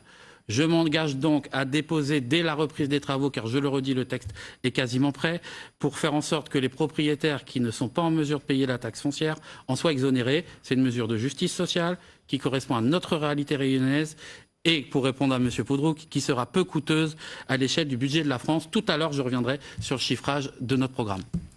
Monsieur Robert, sur votre proposition Moi, phare. je suis un peu surpris d'un certain nombre de propositions des uns et des autres, parce que ça dépend pas, en quelque sorte, de l'Assemblée nationale. Quand on parle, monsieur Cyril Hamilcaro, quand vous parlez de, oui, tout à fait, quand vous parlez de prix de billets d'avion, alors que tout à l'heure vous parlez de libéralisme, vous savez très bien que c'est pas forcément au niveau de l'Assemblée nationale que ça va se régler. Par exemple, pour Air Austral, il y a du privé là-dedans, il y a une partie de public, donc il faut aussi qu'il y ait des décisions qui soient prises localement. Quand on parle des jeunes, etc., s'il vous plaît, quand on parle des jeunes, etc., vous savez qu'il y a un certain nombre de décisions qui doivent être prises localement. Moi, ce que je propose, en tout cas ce qui me tient vraiment à cœur pour les Réunionnaises et les Réunionnais, c'est l'octroi de mer. Il faut trouver une solution pour réformer l'octroi de mer. C'est une nécessité absolue. Et puis, bien sûr... Ça avait été annoncé, mais c'est un projet du nouveau qui est un peu remis peut-être au calendrier grec. Il faudra y aller, et je me battrai pour cela. Et puis, deuxième chose, la continuité territoriale. La Corse obtient 200 millions d'euros concernant la continuité territoriale par an. La Réunion, zéro calebasse, la fumée grand bois. Et vous savez, à l'époque, depuis 1976, j'étais pas né, l'État avait voté donc cette continuité territoriale pour réduire les contraintes de l'insularité. Je reprends les termes exacts. Ça veut dire qu'aujourd'hui, nous ne sommes pas français parce que, en fait, on ne nous traite pas comme les autres départements, entre autres la Corse. Et puis, il y a un dernier élément qui est pour moi aussi très important. J'arrive et je termine. C'est concernant la taxe foncière. Aujourd'hui, la taxe foncière, c'est sur la valeur locative qu'elle est calculée, la valeur du bien. Moi, je propose à ce que la taxe foncière soit calculée sur les revenus. Parce que quelqu'un qui a eu une maison à Saint-Gilles il y a 25-30 ans, aujourd'hui, ça coûte 10 fois le prix. Ils sont taxés là-dessus, alors qu'ils sont en retraite, ils touchent peut-être 800 euros par mois. Mesdames, Messieurs, Il faut être sérieux. on se dirige déjà vers la fin de ce débat. Je voudrais avoir votre avis, Monsieur Poudroux, sur une des mesures, c'est plutôt une question de société, qui est dans le programme du Rassemblement national, qui a dans son programme l'interdiction du voile dans l'espace public. Même si Jordan Bardella a indiqué hier soir que ce ne serait pas pour tout de suite, pas avant 2027, est-ce que vous, Jean-Luc Poudroux, excusez-moi, vous estimez effectivement qu'il faut dire aux Réunionnaises qui portent le voile que bientôt elles ne pourront plus porter le voile. Écoutez, nous sommes à La Réunion, c'est une situation totalement différente qui n'a rien à voir avec la métropole. Si on donc, décide sur l'ensemble de la France, non, je suis d'accord avec vous. Que cette mesure puisse s'appliquer au niveau national, je peux tout à fait comprendre. Ici, entre nous, soit ça dit... s'appliquera, vous savez. Si Non, c'est au non, national, ça va s'il y s'appliquer a une ici. loi qui est votée Il y a- par votre parti, Il y a- elle il y a s'appliquera des- dans toute il y la a- France. Il y a des spécificités, c'est tout. Quand tout le monde dit qu'on doit tenir compte de nos spécificités, il faut réellement faire. Quand on voit, tu as parlé tout à l'heure des difficultés en termes de construction de logements, notamment pour les agriculteurs qui attendent, parce qu'il y a la décision de la commission départementale de préservation des espaces naturels, agricoles et forestiers, la CDPNAF. Mais tous les maires réclament un changement. En métropole, c'est un avis consultatif. À La Réunion, dans l'outre-mer, c'est un avis conforme. Donc, des propositions là-dessus, on en a fait des paquets, hein, mais Une on autre n'a question jamais de été société entendu. dont on a parlé ces dernières heures, Perceval Gaillard, vous l'avez entendu évidemment, Emmanuel Macron a estimé hier que certaines propositions du nouveau Front populaire étaient ubuesques, pour reprendre ces mots, notamment un projet qui permettrait de pouvoir aller changer de sexe en mairie. Vous confirmez, Perceval Gaillard, que ce serait aussi simple que ça? Moi, sincèrement, cette mesure-là, je ne la connais pas, mais je voudrais revenir à ce qu'a dit M. Thierry Robert tout à l'heure, sur le fait que, a priori, personne ne m'aurait vu dans la circo. Alors, Moi, quelques je chiffres. répète ce que les gens Très bien, disent. je Et moi aussi, sais- je vous ai pas Bien, trop vu parce que d'accord. vous Donc, étiez beaucoup plus à Paris, mais bon, c'est pas grave. 200 à 300 personnes accueillies dans mes permanences, à La Saline, à Saint-Louis, à Saint-Leu, aux Avirons. Où était votre permanence quand vous étiez député? Le soutien, on l'a dit, à l'ensemble des Oui, mais luttes, vous étiez à peut-être l'ensemble pas là, des luttes mais j'ai tenu à dans la Trois-Bassins, à circonscription. Saint-Louis, à Saint-Leu, Et partout. surtout, pour La Réunion, nous avons obtenu une grande victoire, obtenue aux côtés du collectif pour la reconnaissance de l'hindouisme dans la circulaire de la fonction publique, qui répare une injustice historique et garantit l'égalité de traitement de tous les cultes devant la loi. En un an, nous avons obtenu cette victoire. Nous avons réussi là où beaucoup avaient échoué ou renoncé avant nous. Donc simplement sur la question que je vous posais, je tiens quand même que c'est effectivement un membre de votre parti qui a indiqué vendredi que le Front populaire intégrerait dans son programme le changement d'état civil des personnes transgenres sur simple demande. J'attends de le en voir mairie. écrit parce que vous savez qu'il y a encore une partie du programme qui est en train d'être écrit. Et donc j'attends de le voir écrit. J'ai pas vraiment d'avis là-dessus. Isaline Tronve, sur les questions qu'on a évoquées, sur le voile par exemple, ça vous choque de voir que c'est dans le programme du Rassemblement national, de l'interdiction du voile dans l'espace public? Moi, ce que je souhaiterais, c'est que, puisque M. Poudroux a encore changé d'étiquette politique et que vous avez l'air vous étiez quelqu'un de gentil, donc peut-être que vous pourriez apporter un peu de gentillesse dans ce Rassemblement national, quoique je suis Mais pas. il y a pas de J'ai doute bien peur là-dessus, Madame que Tronve. vous ne soyez pas possible. À La Réunion, on a toujours mis en avant notre vivre ensemble. C'est ce qui nous a bercé, ce qui m'a fait grandir, c'est tout ça. Ça fait des années qu'on dit il est fragilisé. Mais pourquoi vous ne pouvez pas le porter? Pourquoi nous tous ici, au lieu de savoir s'il faut se transformer, s'il faut aller, je sais pas quoi, se déclarer en mairie pour changer de sexe ou le voile, est-ce qu'on peut pas justement au lieu d'être une spécificité locale, de prendre l'exemple de La Réunion et de le porter au niveau national? On peut pas continuer à vivre on va arriver dans le chaos politique, dans le chaos sociétal, mais rassemblons-nous pas au Rassemblement national. Attention, le vivre ensemble, portons ce vivre ensemble. On ne peut pas continuer à voir des citoyens se diviser. Ils se divisent pourquoi? Parce qu'il y a aussi des tensions entre les personnes à cause de la pauvreté. Vous avez parlé du pouvoir d'achat, mais ça c'est un terme comme ça, la pauvreté. Aujourd'hui, il faut impérativement qu'on agisse sur la pauvreté. Et c'est important de rassembler également les différentes générations. Vous disiez les jeunes, les vieux. Bon, on a tous été jeunes un jour et on sera vieux peut-être, et j'espère demain. Donc au final, c'est faire en sorte que notre culture réunionnaise, notre vivre ensemble, on arrive à la démultiplier au niveau national, parce que ce n'est pas Je vous demande possible de de laisser conclure, votre temps est écoulé. notre République se diviser comme ça et partir dans le chaos. Ce n'est pas possible, impensable. Il faut agir. C'est Jean-Luc Mélenchon qui en est le principal responsable de tout ce désordre. Je pense qu'il y a qu'on a dans le plusieurs pays. responsables et toutes ces générations de vieux politicards qu'il faut absolument changer. Il faut redonner la confiance au peuple. Et justement, vous changez tous, montrons l'exemple et allons-y. C'est terminé, madame. Vous avez terminé votre temps de parole, Cyril Amine Caro. Vous avez encore 30 secondes. Ce ne sont pas les vrais problèmes qui vont régler les situations difficiles de notre pays. C'est tout. Benazir Bhutto portait son voile jusqu'à l'ONU. Qui disait quelque chose? Personne. Les changements de sexe, ça appartient aux familles. Et jusqu'à preuve du contraire, un enfant, il est majeur à 18 ans. Au-dessous, c'est un mineur incapable. Et donc, ce sont aux parents de décider. Point. Ce sont des problèmes qui dépassent le marmaille, que les au chômage et qui attendent du travail quelque part. Perceval Gaillard, il vous reste encore une minute. Je voudrais vous entendre sur le fait qu'aujourd'hui, effectivement, dans le débat, on entend souvent que finalement, c'est vraiment la théorie d'Emmanuel Macron, que lui est au centre et que tous les autres sont des extrémistes. Sur le fait que votre rassemblement est un rassemblement de l'extrême gauche. Écoutez, il faut vraiment ne rien comprendre à la politique pour croire à ça. Un rassemblement, je le redis, qui va de Philippe Poutou à François Hollande, c'est pas un rassemblement qui peut être qualifié d'extrême gauche dans notre pays, ou alors on n'y comprend plus rien à la politique. Je le redis, c'est le rassemblement le plus large dans notre pays politique, des forces politiques le plus large dans notre pays depuis 1936. C'est un rassemblement qui est majoritaire à lui tout seul dans le pays, et c'est un front populaire, dans les mêmes conditions que 1936, qui va gagner le pouvoir à l'échelle nationale et qui va pouvoir impliquer un programme de justice sociale et écologique que nous attendons depuis au moins plus de 30 ans dans ce pays. Alors quand c'est la France insoumise, l'extrême gauche qui va avec les autres partis, pas de problème. Quand la droite travaille avec l'extrême droite, ben c'est un scandale. Mais c'est incroyable, hein. On croit rêver. Réunir depuis Poutou jusqu'à la France insoumise. La France insoumise d'ailleurs. François Hollande, c'est la plus France, loin, voilà. C'est bien moins à gauche. Justement, ce rassemblement-là, ce manger cochon là, oui. Ben ça montre que justement, vous voulez être ensemble pour avoir des postes. C'est comme ça qu'on a obtenu les congés payés, Monsieur Poudroux.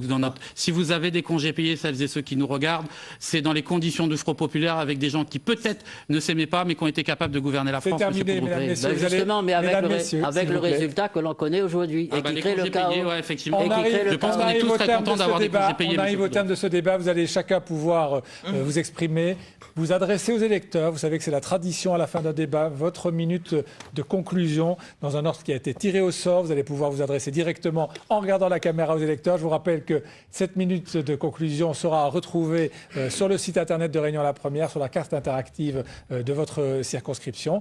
1 minute chacun. C'est vous, Cyril Hamilcarro, qui commencez, si possible. Réunionnaise, Réunionnais.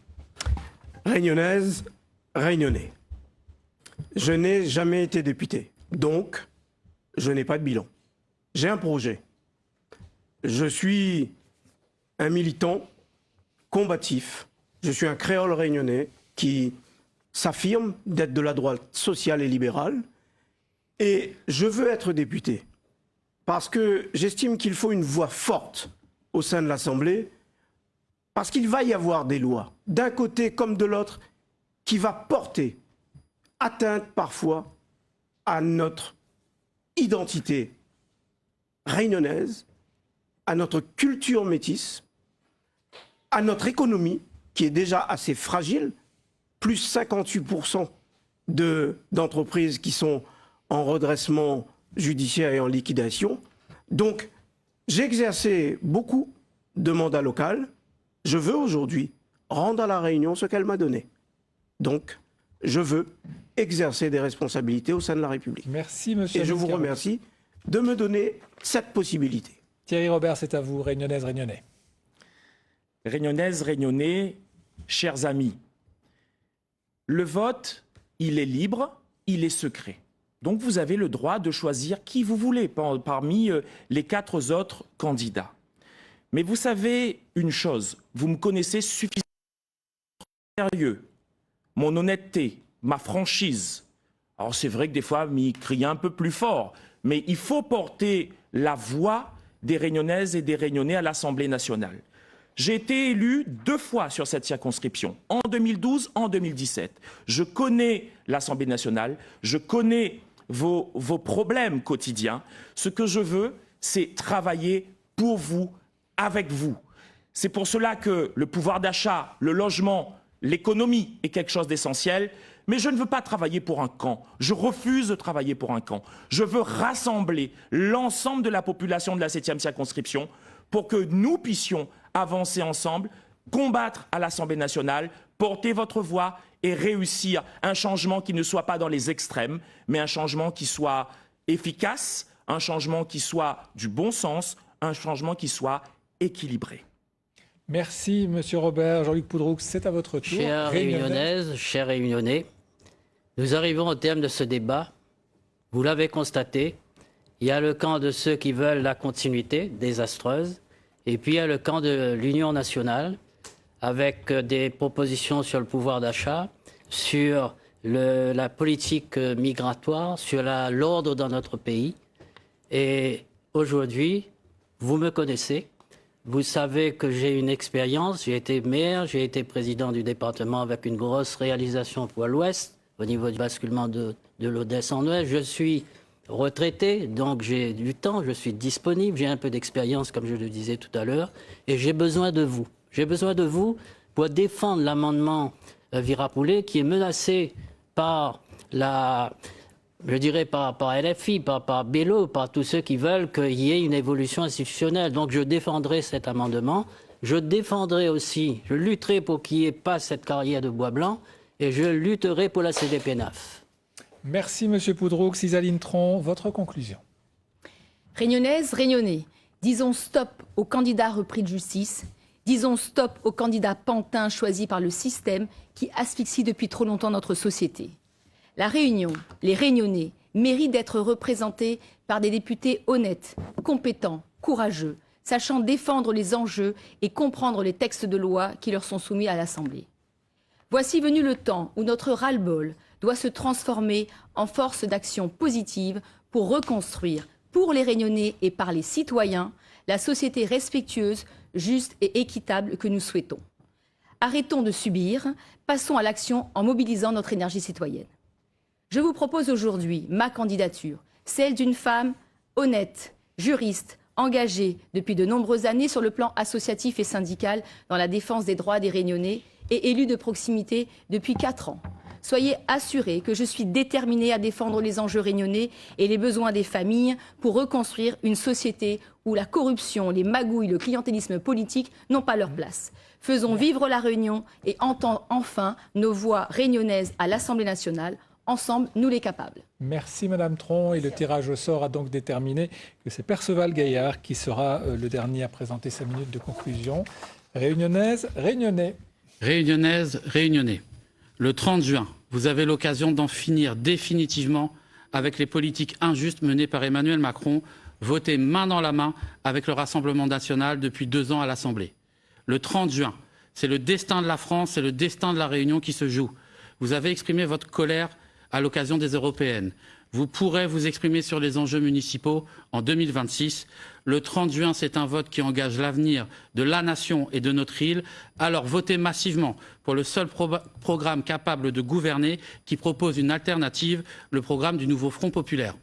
Dans la 7e circonscription, vous avez également l'occasion de balayer définitivement la vieille politique, celle des élus qui utilisent leur mandat pour n'en rien faire ou en faire toute autre chose. Celle d'élus condamnés qui osent encore se représenter devant la justice.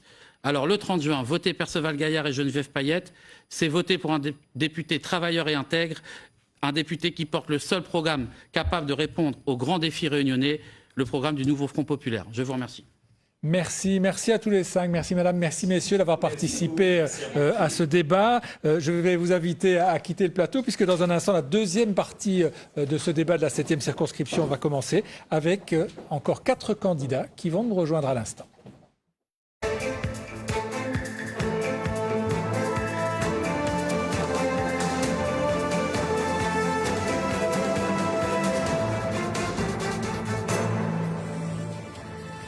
Voilà, la deuxième partie de ce débat va à présent pouvoir commencer avec 4 candidats qui nous ont rejoints, des invités donc, de cette deuxième partie. Bonsoir à vous, merci d'être avec nous ce soir. 3 d'entre vous étaient déjà candidats aux législatives de 2022. Karim Juor, vous étiez déjà candidat en 2022 sous l'étiquette, et vous vous présentez là sous l'étiquette Réunion. Nathalie de Beauvilliers, pour vous c'est la première fois, candidate de Reconquête, le parti d'Éric Zemmour. Bonsoir.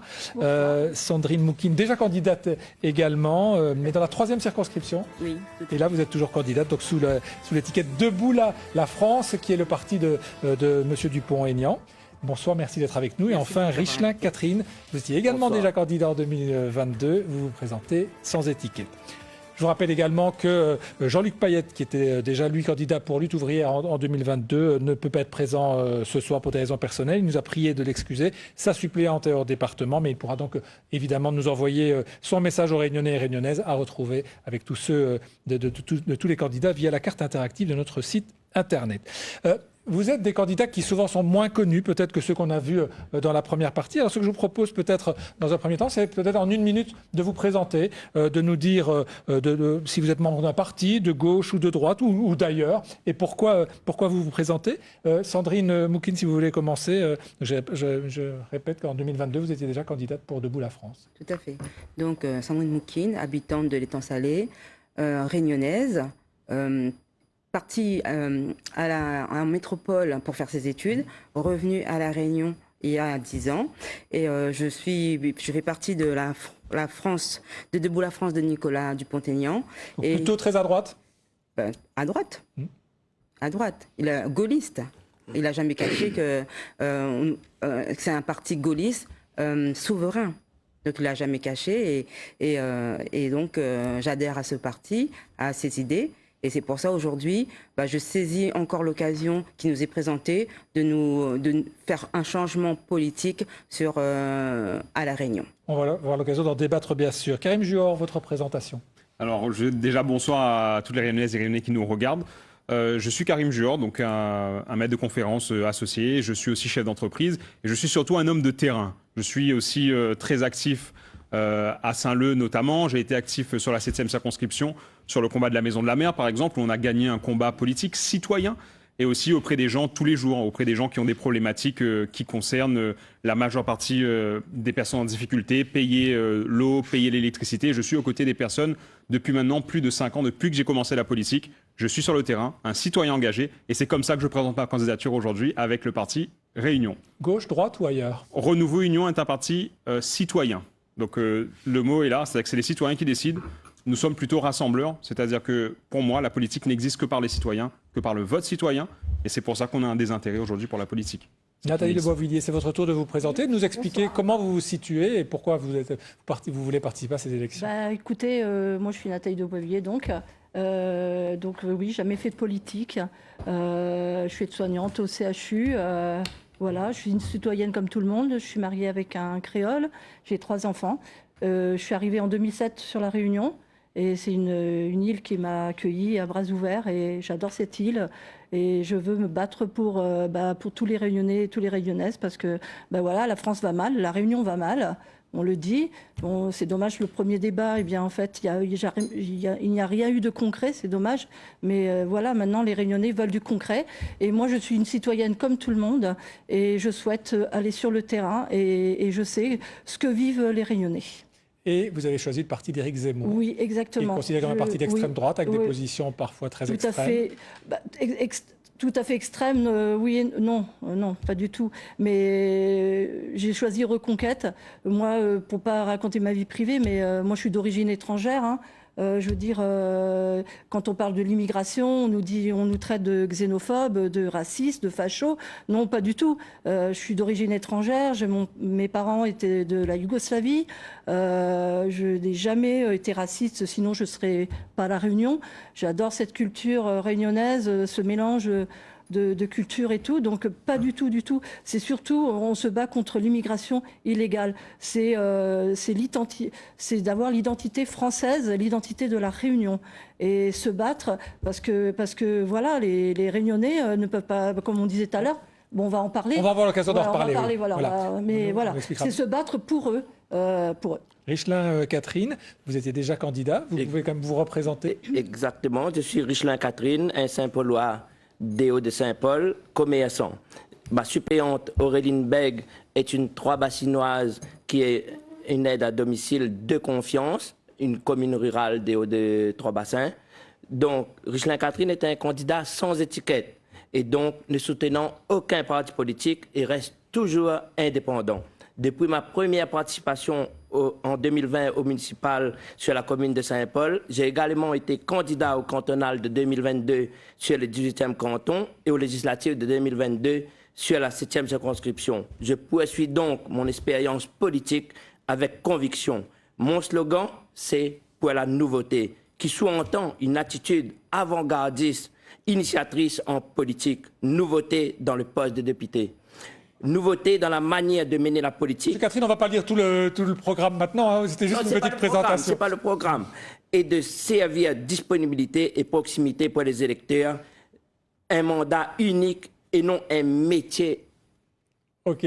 Merci de vous dire. On va avoir l'occasion de débattre, hein, mais on va faire circuler la parole. C'est évidemment l'esprit de ce débat. Un mot d'abord sur la situation politique après la large victoire du Rassemblement national aux élections européennes, après la dissolution surprise de l'Assemblée nationale. Il y a la possibilité que l'extrême droite accède pour la première fois au pouvoir. Est-ce que pour vous, c'est un danger pour le pays, pour la Réunion, Monsieur Karim? Alors oui, on est dans un instant démocratique très difficile. Ce dont on ne parle pas, et je pense que ce dont on ne parle pas assez, on parle de la victoire du Front National, mais moi je veux souligner aujourd'hui qu'il y a un grand taux d'abstention. On a eu 75% des gens qui n'ont pas voté à La Réunion. Je crois que ça fait partie des records. Ouais. Et personne ne se pose la question de pourquoi on en est arrivé là. Et moi, on a eu un exemple concret. Ce premier plateau, par exemple, c'est le plateau, par exemple, des politiciens que les gens ne veulent plus voir. Autant de politiciens que de casseroles, ou même plus de casseroles. On peut même faire un bon carré avec ce qui s'est passé là dans le premier plateau. Je pense que tout le monde est d'accord là-dessus ici. Et là, notre mesure, c'est quoi? C'est de dire comment on choisit de s'investir en politique pour changer ces choses-là. Alors nous, ce qu'on décide, on est des citoyens engagés. Il y a une mesure grave, c'est que la France doit avoir des élus qui ressemblent aux citoyens. On n'en a plus. Prenons des citoyens engagés. Prenons des citoyens qui ont l'habitude de travailler sur le terrain pour défendre les citoyens quand il le faut. Et c'est ce que nous proposons avec notre candidature. Madame Moukine, il y a un danger aujourd'hui. Vous avez ce sentiment, vous, qu'il y a un danger pour le pays, pour la Réunion?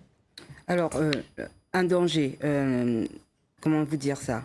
On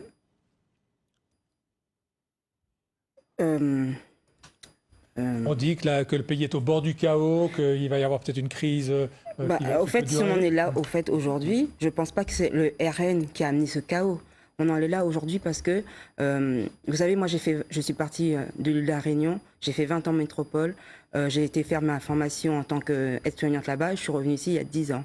Le chaos, je suis partie, vous savez, il y avait des politiciens en place. J'ai fait 20 ans là-bas, je reviens, il y a toujours ces mêmes politiciens en place, et le pays est au bord de la rupture.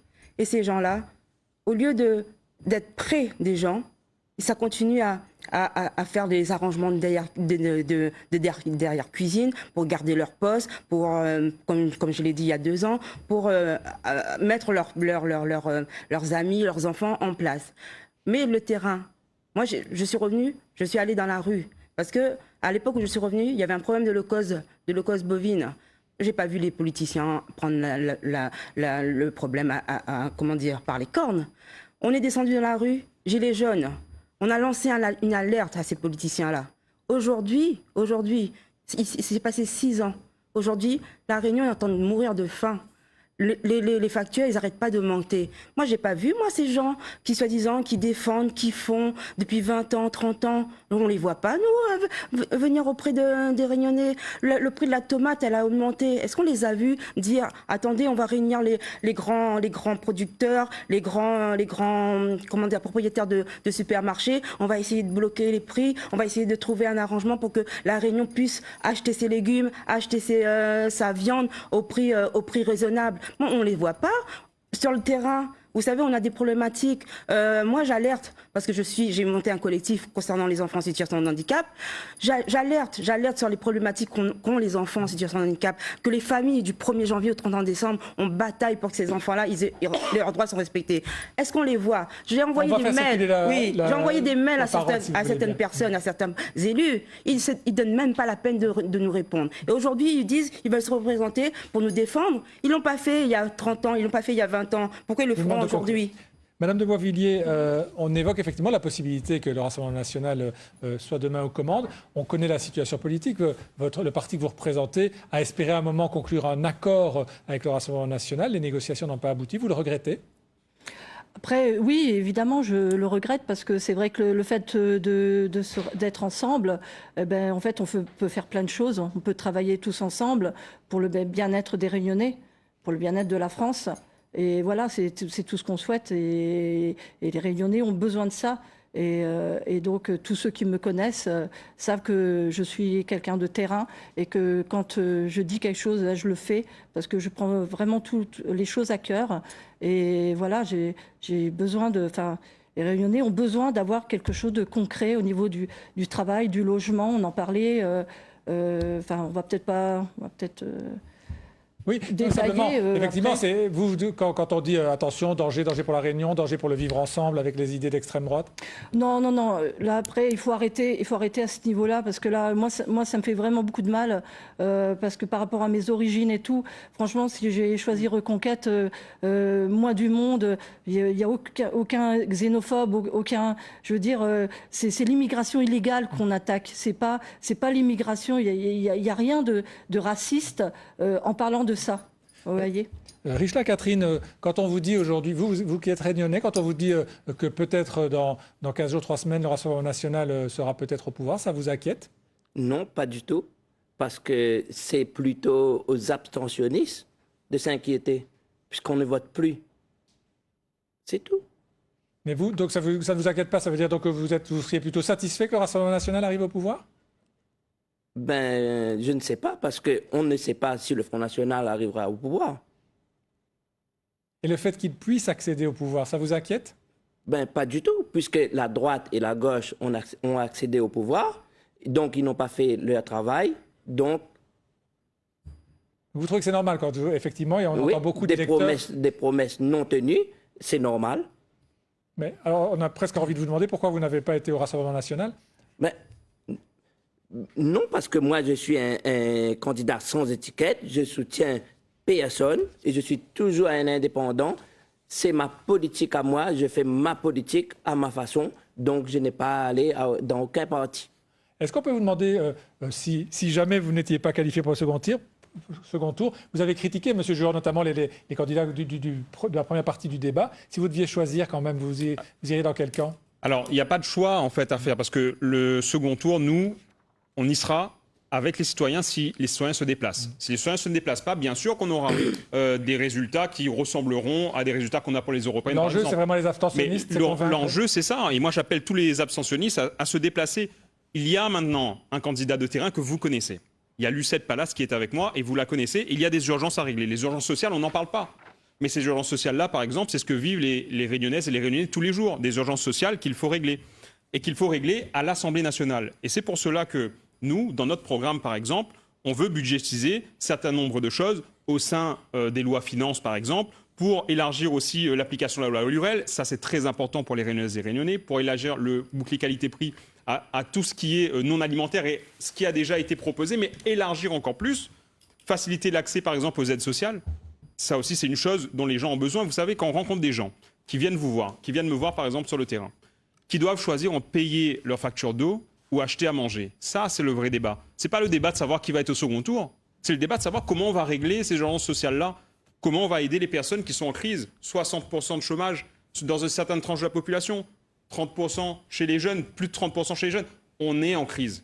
Et là, il faut des élus capables d'aller défendre à l'Assemblée nationale les personnes et les problématiques de la Réunion. Et c'est ce que nous proposons. Pas de question de deuxième tour. On n'y est pas encore, on est au premier tour, il faut choisir. Madame Moukine, votre parti, le parti de M. Dupont-Aignan, a souvent proposé des idées assez proches du Rassemblement national. Ça veut dire qu'en cas de second tour, vous seriez plutôt favorable au candidat du Rassemblement national dans cette circonscription, donc en l'occurrence M. Poudroux?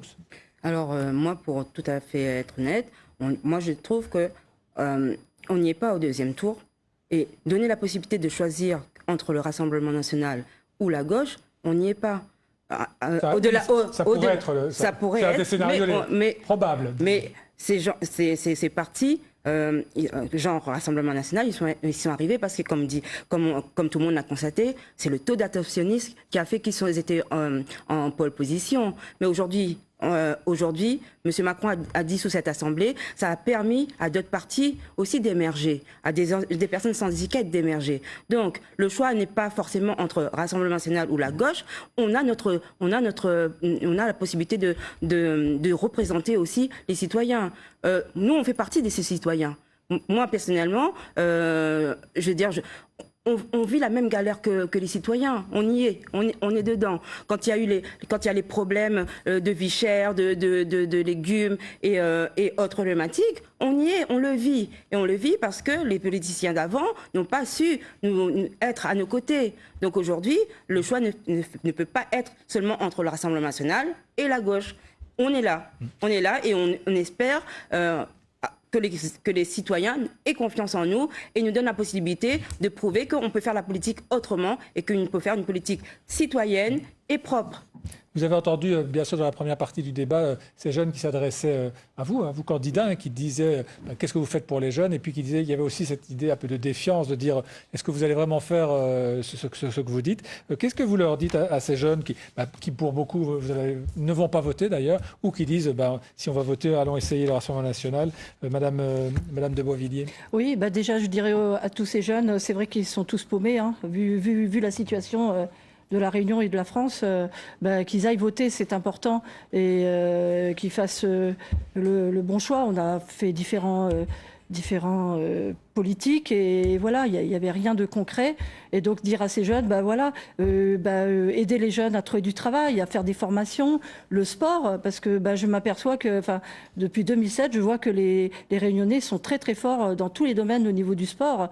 Je sais pas. On regardait avec mon mari, il n'y a même pas des études pour le sport. Alors que, les initier dans le sport, oui, faire des formations, quelque chose qu'ils aiment faire, être occupés, en fait. Comme ça évite, parce que, on a ce problème de l'alcool, le problème de la drogue. Et comme ils n'ont pas de travail, ils sont paumés, ils vont dans autre chose, et c'est dramatique. Vraiment dramatique. Pardon. Karim Juhor, donc spécifiquement sur cette défiance des jeunes. Les jeunes ne sont pas paumés. Les jeunes, je crois qu'ils sont en manque plutôt de... S'ils sont paumés, non, quand excusez-moi, même. ils sont en manque de repères. En fait, c'est vraiment un manque de repères, c'est-à-dire que je côtoie les jeunes. Je suis maître de conférence donc dans une école d'architecture. Je suis près des jeunes, proche des jeunes dans ma commune à Saint-Leu. Et ce que les jeunes ont besoin, c'est de solutions. Ils ont besoin de solutions concrètes. Ils ont besoin de solutions pour trouver un travail, pour trouver des formations adéquates. Parce qu'aujourd'hui, c'est le parcours du combattant. Pour un jeune, par exemple, ouvrir une entreprise pour un jeune, c'est le parcours du combattant. Pour atteindre un emploi, pour atteindre des formations, pour qu'il puisse atteindre l'emploi qu'il désire. Ça, c'est une solution. C'est des solutions qu'on peut porter avec des parcours formation adaptés à notre schéma local et à notre besoin d'emploi local. On réussit à orienter les jeunes. On réussit aussi à apporter des solutions politiques pour les jeunes. S'il n'y a plus de solutions politiques, économiques pour les jeunes, c'est normal qu'il y ait une défiance des jeunes par rapport à la politique. Et c'est totalement normal qu'on voit ce taux d'abstention chez les jeunes. Moi, ce que je dis, c'est qu'il faut justement redonner les manettes à des hommes et des femmes politiques issus du travail de terrain, qui font du travail de terrain pour pouvoir aider ces jeunes et pour pouvoir orienter et redonner une dynamique, redonner une direction pour la jeunesse. Richla Catherine, comment il faut faire? Qu'est-ce qu'il faut dire aux jeunes pour les convaincre d'aller voter? Qu'est-ce que vous avez envie de leur dire aux jeunes qui nous regardent ce soir? Là, vous me posez une question piège. Ben non. Pas piège du Parce tout. Parce qu'on ne va pas obliger les jeunes à aller voter non plus. Hein. Non. S'ils ne veulent pas aller voter... C'est pas important qu'ils aillent voter? C'est important qu'ils aillent voter pour le bien de la nation. Mais s'ils ne veulent pas voter, qu'est-ce qu'on peut faire? Il faut peut-être changer la loi ou changer la Constitution. Pourquoi ils n'ont pas envie d'aller voter, les jeunes? Mais parce que les jeunes en ont assez des politiques menteurs, des grands menteurs qui promettent beaucoup de choses. C'est comme on dit, des grands diseurs, mais des petits faiseurs. C'est pour ça que les jeunes ne veulent plus aller voter. Alors, comme dans le premier débat, on vous a dit, c'est pas dans un débat comme celui-ci qu'on va pouvoir proposer, développer tout votre programme, mais on vous a demandé chacun de préparer une mesure qui vous tiendrait particulièrement à cœur si vous étiez député de La Réunion demain, que vous auriez à cœur de porter pour La Réunion. Madame Moukine, votre proposition, d'abord une minute pour la développer. Alors, moi si demain matin, on me donnait la possibilité d'être député avec mon suppléant, monsieur Valéama, Bruno, eh ben, c'est travailler sur la loi 2005, la loi handicap du 11 février 2005. Cette loi, elle est là, elle existe, mais elle ne protège pas les personnes en situation de handicap. Elle ne protège pas les familles dont l'enfant ou dont l'adulte ou le conjoint est en situation de handicap. C'est le parcours du combattant pour un enfant. Au jour d'aujourd'hui, je ne sais pas si vous savez les chiffres, on a à peu près 1 millier d'enfants qui sont notifiés et qui n'ont pas d'ASH. Et au jour d'aujourd'hui, on ne respecte pas le droit de ces enfants-là. On a des comment dire, comment vous dire ça? La loi qui n'est pas respectée, ça bouge pas au fait.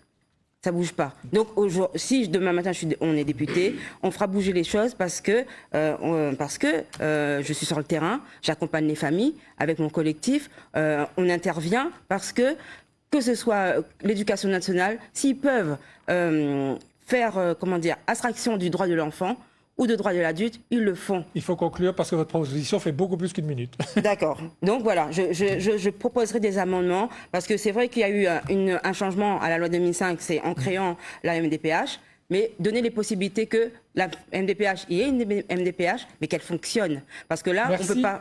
Oui, on peut pas attendre, les enfants ne peuvent pas attendre 10 mois pour que leur dossier soit étudié. Ça, ce n'est plus possible. Merci, Madame de Boisvilliers. Votre proposition, celle qui vous tient à cœur, si vous êtes demain député de La Réunion. Pardon.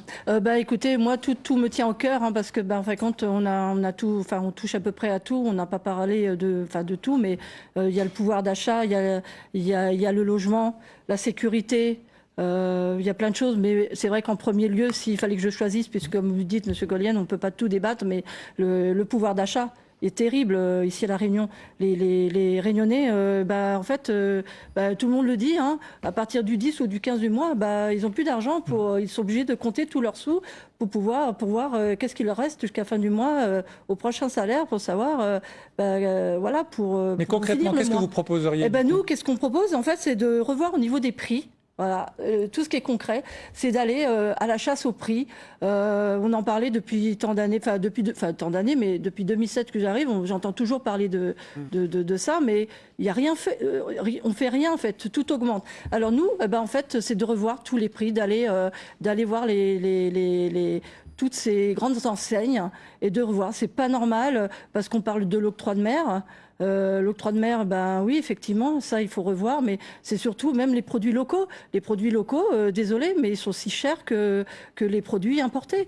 Là, je suis partie, on va pas me mélanger entre la métropole et la Réunion, mais on est parti en vacances voir nos filles avec mon mari.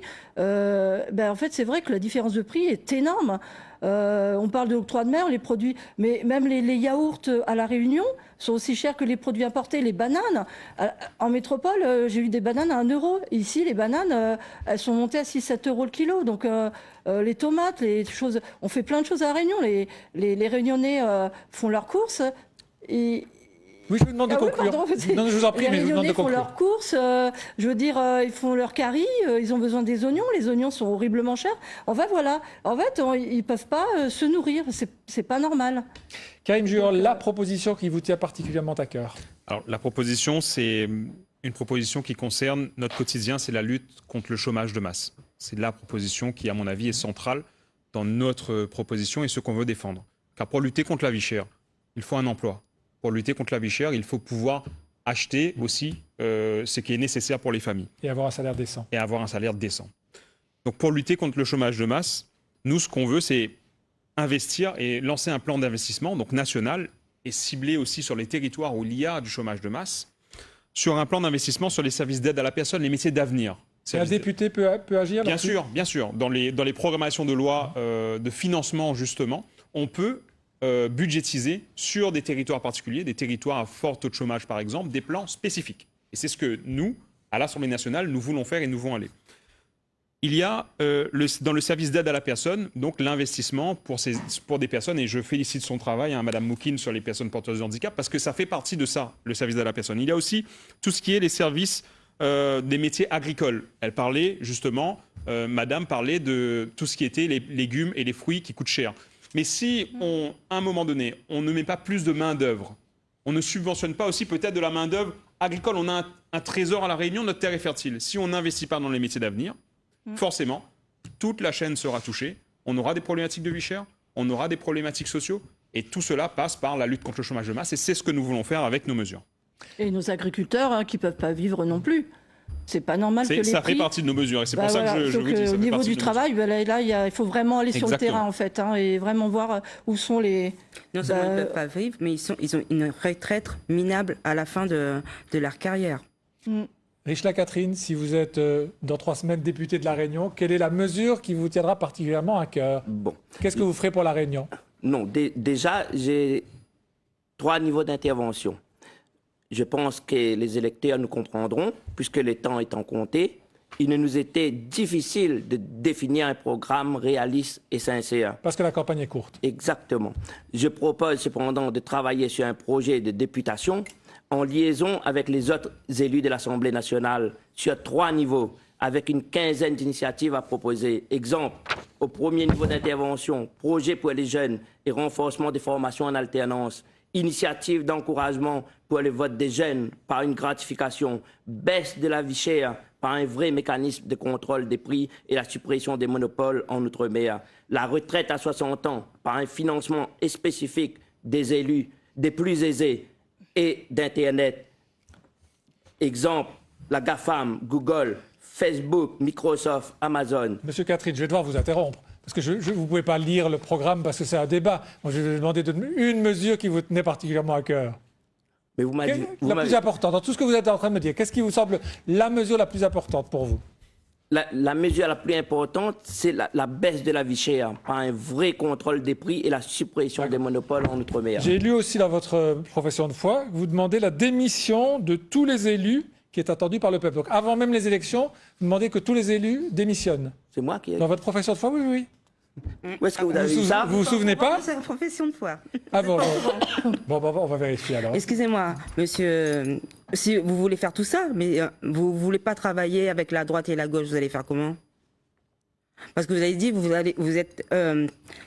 êtes sans étiquette et vous voulez pas vous allier un peu avec les autres. Donc vous allez faire ça comment? Je propose cependant de travailler sur un projet de députation en liaison avec les autres élus de l'Assemblée nationale. Merci pour ces propositions. On a bien vu que, et vous l'avez dit d'ailleurs, la préoccupation des Réunionnais, numéro 1, des Français d'ailleurs, c'est le pouvoir d'achat. Il y a un autre thème qui est à la fois dans les priorités du Rassemblement national et celle de votre parti Reconquête, c'est la question de l'immigration. Hier, dans le débat, je ne sais pas, vous avez vu votre collègue, M. Claude Moutoua-Laguin, qui est du même parti que vous, n'a pas arrêté de dire il faut arrêter le flux migratoire de France et de Mayotte. Alors qu'on se rend compte, on a un sondage qui a été fait par Sagis ici à La Réunion au mois de mai, qui montrait qu'en fait l'immigration n'est pas une des principales préoccupations des Réunionnais. Ça arrivait même en 8e sujet de préoccupation, ça préoccupe seulement 6% des Réunionnais. Vous n'avez pas l'impression de vous battre sur un sujet qui ne préoccupe pas les Réunionnais? Alors, je ne sais pas où vous avez trouvé ça, Monsieur Collienne, parce que le sondage, mais le sondage, c'est un grand mot, parce que, en fait, compte, vous voyez bien avec mon métier que je fais, les gens que je fréquente, je fais du sport et tout, je discute un peu avec tout le monde et tout, et franchement, la préoccupation des Réunionnais, bon, il y a le pouvoir d'achat évidemment, mais ce ne plus être chez soi à La Réunion. Parce que le problème est Mayotte et les Comores. Là, vous allez me dire que Mayotte est un département français. Oui, et que les Mahorais sont des Français. C'est réel, oui, voilà, c'est un département français, mais ils ont une culture à part. Et le problème, c'est les Comores, c'est pas tant les Mahorais, c'est les Comores. On n'arrive plus à savoir qui est Mahorais et qui est Comorien. Et franchement, je suis désolée de dire, mais les Réunionnais, assis, parce que quand on discute avec tout le monde n'arrête pas de me dire, vu le métier que je fais, c'est oh là là, j'en ai marre, parce que la sécurité, les prisons, en France, c'est autre chose, en métropole, c'est autre chose, mais à La Réunion, les Mahorais, c'est un gros problème. Ouais. Les Comores, les Comoriens, pas. Moi, je trouve ça totalement choquant et m'y inscrit à moi totalement. Je suis désolée, il faut dire ce qui est vrai quand même. Laissez-moi parler, s'il vous plaît. Oui, je vous en prie. Mais je trouve ça assez choquant parce que nous, à La Réunion, nous l'a vécu dans une terre de vivre ensemble. Certes, qui a du mal parfois à réussir, etc., mais c'est notre histoire à nous. Moi, m'y vient de Saint-Leu, par exemple. À Saint-Leu, tout le monde y vit ensemble. Tout le monde y vit ensemble, et il trouve ça choquant quand une dame dit « nous reconnaît pas Comorien Maoré ». Nous parle de personnes, là. Nous parle de personnes avec des êtres humains, avec une famille, avec des enfants qui vont à l'école, qui se forment, qui participent à la nation aussi, qui participent aussi à la société réunionnaise. Il faut aussi savoir, à un moment donné, ne plus faire cette politique d'exclusion et de faire une politique qui unit les gens et qui sait retrouver en chaque communauté des forces que l'on peut utiliser pour faire communauté justement ensemble. À La Réunion, ça peut être le cas, et moi je suis pour que ça soit le cas et qu'on arrête enfin. Et c'est pour ça que j'aime que ce débat arrive maintenant, parce qu'il faut mettre ça sur la table. Qu'on arrête de diviser les gens, et qu'on commence à faire de la politique, une vraie politique, que tout le monde participe, une politique citoyenne, et qu'on arrive à des solutions concrètes en tirant les forces de chacun, et je le redis.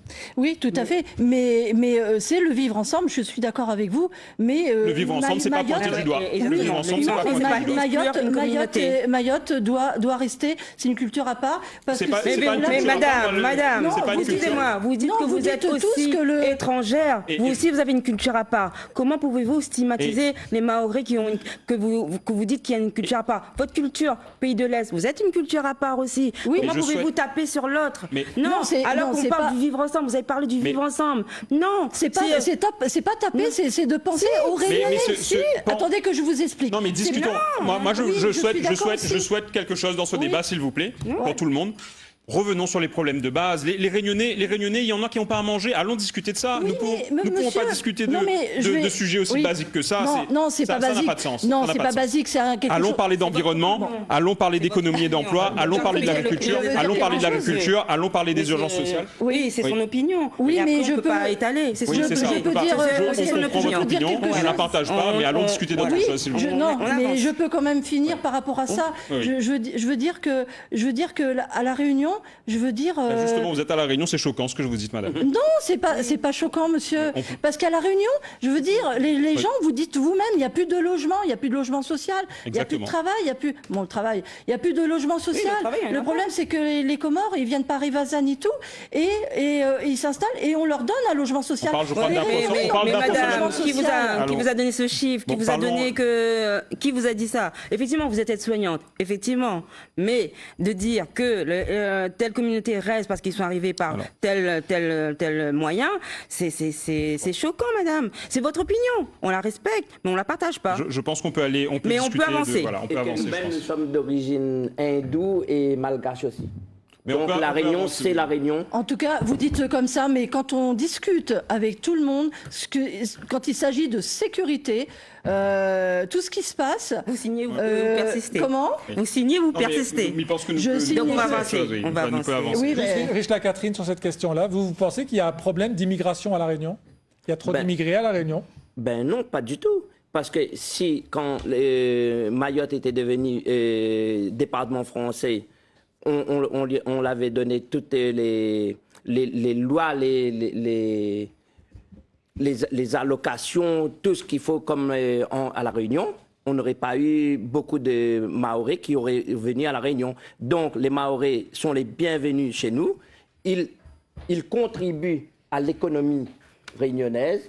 Déjà, pour les agriculteurs, ils achètent nos bananes, ils achètent nos poissons, ils achètent nos maniocs, nos patates. Il fait tourner l'économie, même pour les loyers aussi. Parce qu'à La Réunion, il y a beaucoup de marchands de sommeil qui louent beaucoup à des Mahorais et après, ils ne comprennent pas. Monsieur Juor? Oui. En tout cas, c'est pas les citoyens réunionnais, ils pensent pas du tout comme ça. Je souhaite vraiment. Vous en avez trois autour de vous qui visiblement ont été heurtés par vos propres. Il y en a que trois. Monsieur Collienne, il faut faire un sondage au niveau des Réunionnais. Mahorais et Comoriens. Arrêtons la cacophonie, s'il vous plaît. On va pas parler arrêtons la cacophonie. Donc on a autre chose. Je pense qu'il est nécessaire aussi de parler parce qu'on a un enjeu quand même national, on a un enjeu fort de notre territoire. Et je pense qu'il est nécessaire de parler aussi d'éducation parce que l'éducation c'est la pierre angulaire de notre société. Et dans l'éducation, il y a beaucoup de réformes à faire au niveau national. Il y a des réformes à faire sur l'accès à l'université et aux études supérieures, en réformant Parcoursup, parce qu'aujourd'hui, en Parcoursup, c'est un peu le jeté de dés. Et ce jeté de dés, en fait... Le Front populaire de gauche propose carrément de supprimer Parcoursup. À votre avis, il faut supprimer... Mais par exemple, en tant que candidat citoyen, on peut participer à cette réforme et on peut participer, en fait, à regarder Parcoursup différemment. On peut aussi faire en sorte de mettre en place des aides au transport, par exemple, et aux frais d'électricité pour les étudiants qui n'arrivent pas, qui sont obligés parfois de travailler en plus de faire leurs études, et je connais ô combien c'est difficile de travailler en même temps de faire ses études, s'il vous plaît. Oui, et aussi, il est nécessaire de créer une continuité régionale territoriale, parce qu'on ne se sert pas assez de notre force ici à La Réunion, c'est qu'on a un territoire océan Indien, certains le voient comme une menace, moi je le vois comme une chance. On peut voter et faire voter donc une aide pour la continuité territoriale pour les étudiants qui veulent faire des stages, par exemple, à Mayotte, par exemple, qui veulent faire des stages à Maurice, aux Seychelles, ou qui veulent faire des stages en Inde, vraiment faire bénéficier de nos étudiants et de nos jeunes qui ne sortent peut-être pas suffisamment de La Réunion et de les aider justement à ouvrir et à s'ouvrir pour donner une richesse supplémentaire à la Réunion. Madame Moukine, vos priorités? Alors, la priorité, c'est le pouvoir d'achat. On l'a bien vu ces derniers mois. Même depuis 2018, on est descendu dans la rue parce que les prix de l'essence étaient inadmissibles. Le prix des denrées alimentaires, c'est inadmissible. Et aujourd'hui, on est toujours là. On est toujours à des prix exorbitants. Il n'y a aucun contrôle, il n'y a aucun moratoire sur ces prix. Aucun élu se positionne pour bloquer ces prix.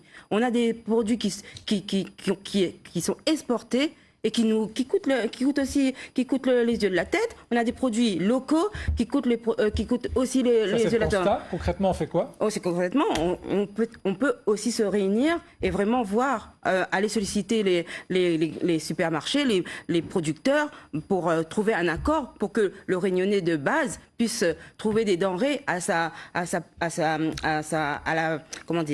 pour son porte-monnaie, quoi. Parce qu'aujourd'hui, un Réunionnais, il peut plus, il mange plus à sa faim. Donc on peut plus laisser ça.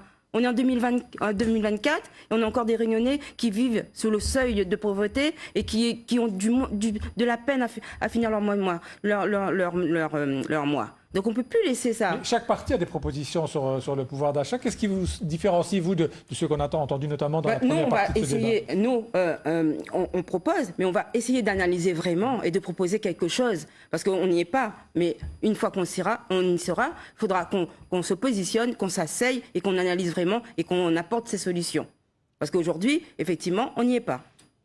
Le débat touche déjà à sa fin, le temps passe très vite. Vous savez que vous allez avoir chacun une minute à présent pour conclure, pour vous adresser aux Réunionnais, les yeux dans les yeux, avec une déclaration, vous le savez, qui sera reprise ensuite sur le site internet de Réunion la Première, sur la carte interactive que nous vous proposons. On a tiré au sort l'ordre des conclusions et c'est vous, monsieur Karim Juor, qui entamez, si possible, en vous adressant directement Réunionnais, Réunionnaises. Réunionnaises, Réunionnais, on l'avait prévu un texte, mais il croit que m'y va cause exote avec le cœur ce soir. Il vient de Saint-Leu, moi, est un citoyen engagé. Mon PPT travaille l'usine à l'époque.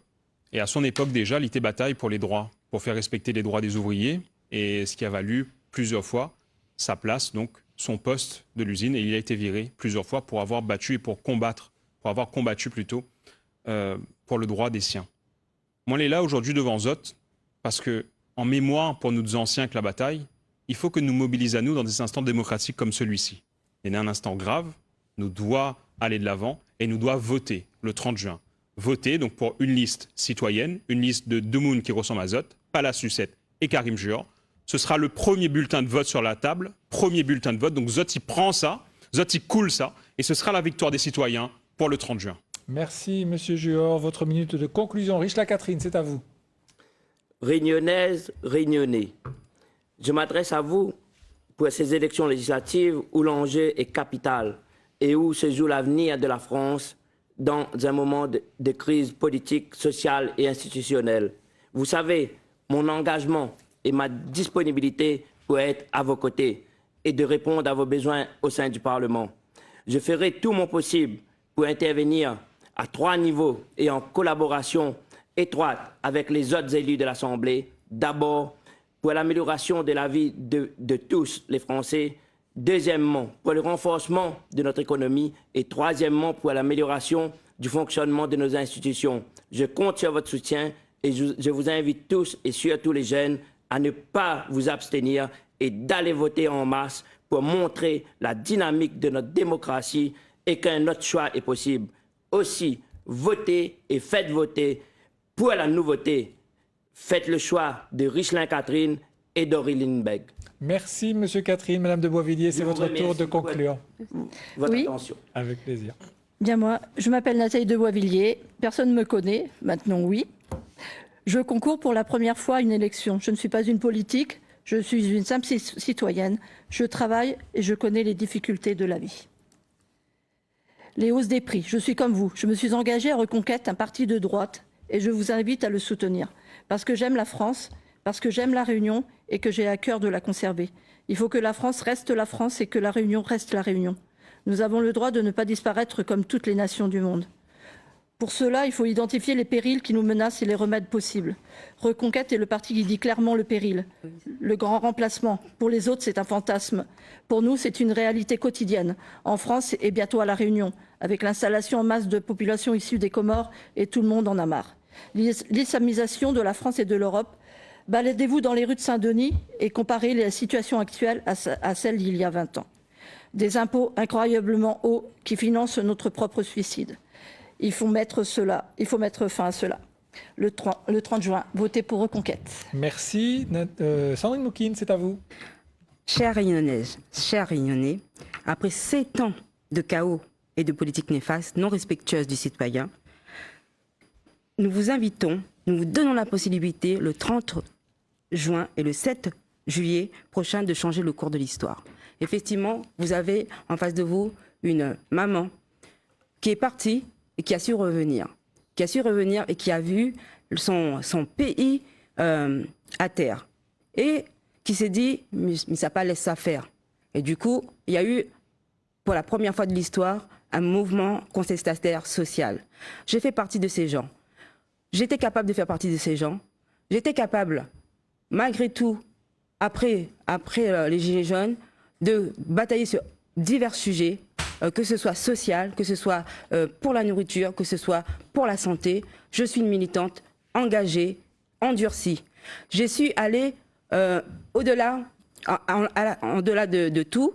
J'ai su aller vers les ministres, malgré que je n'ai pas de position, de poste d'élu, pour poser des motions.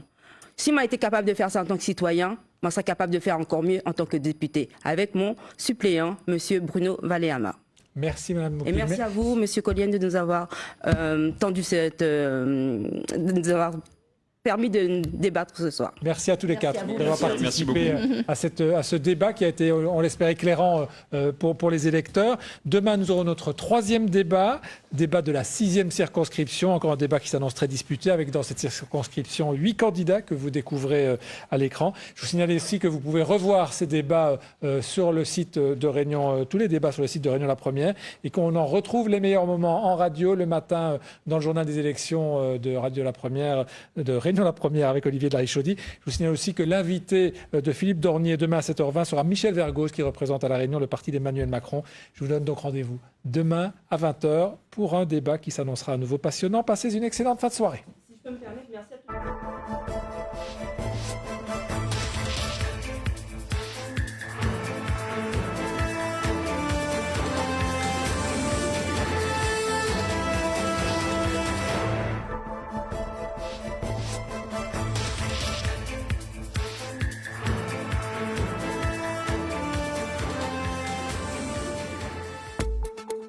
Les élections législatives 2024 à La Réunion auront lieu les dimanches 30 juin et 7 juillet.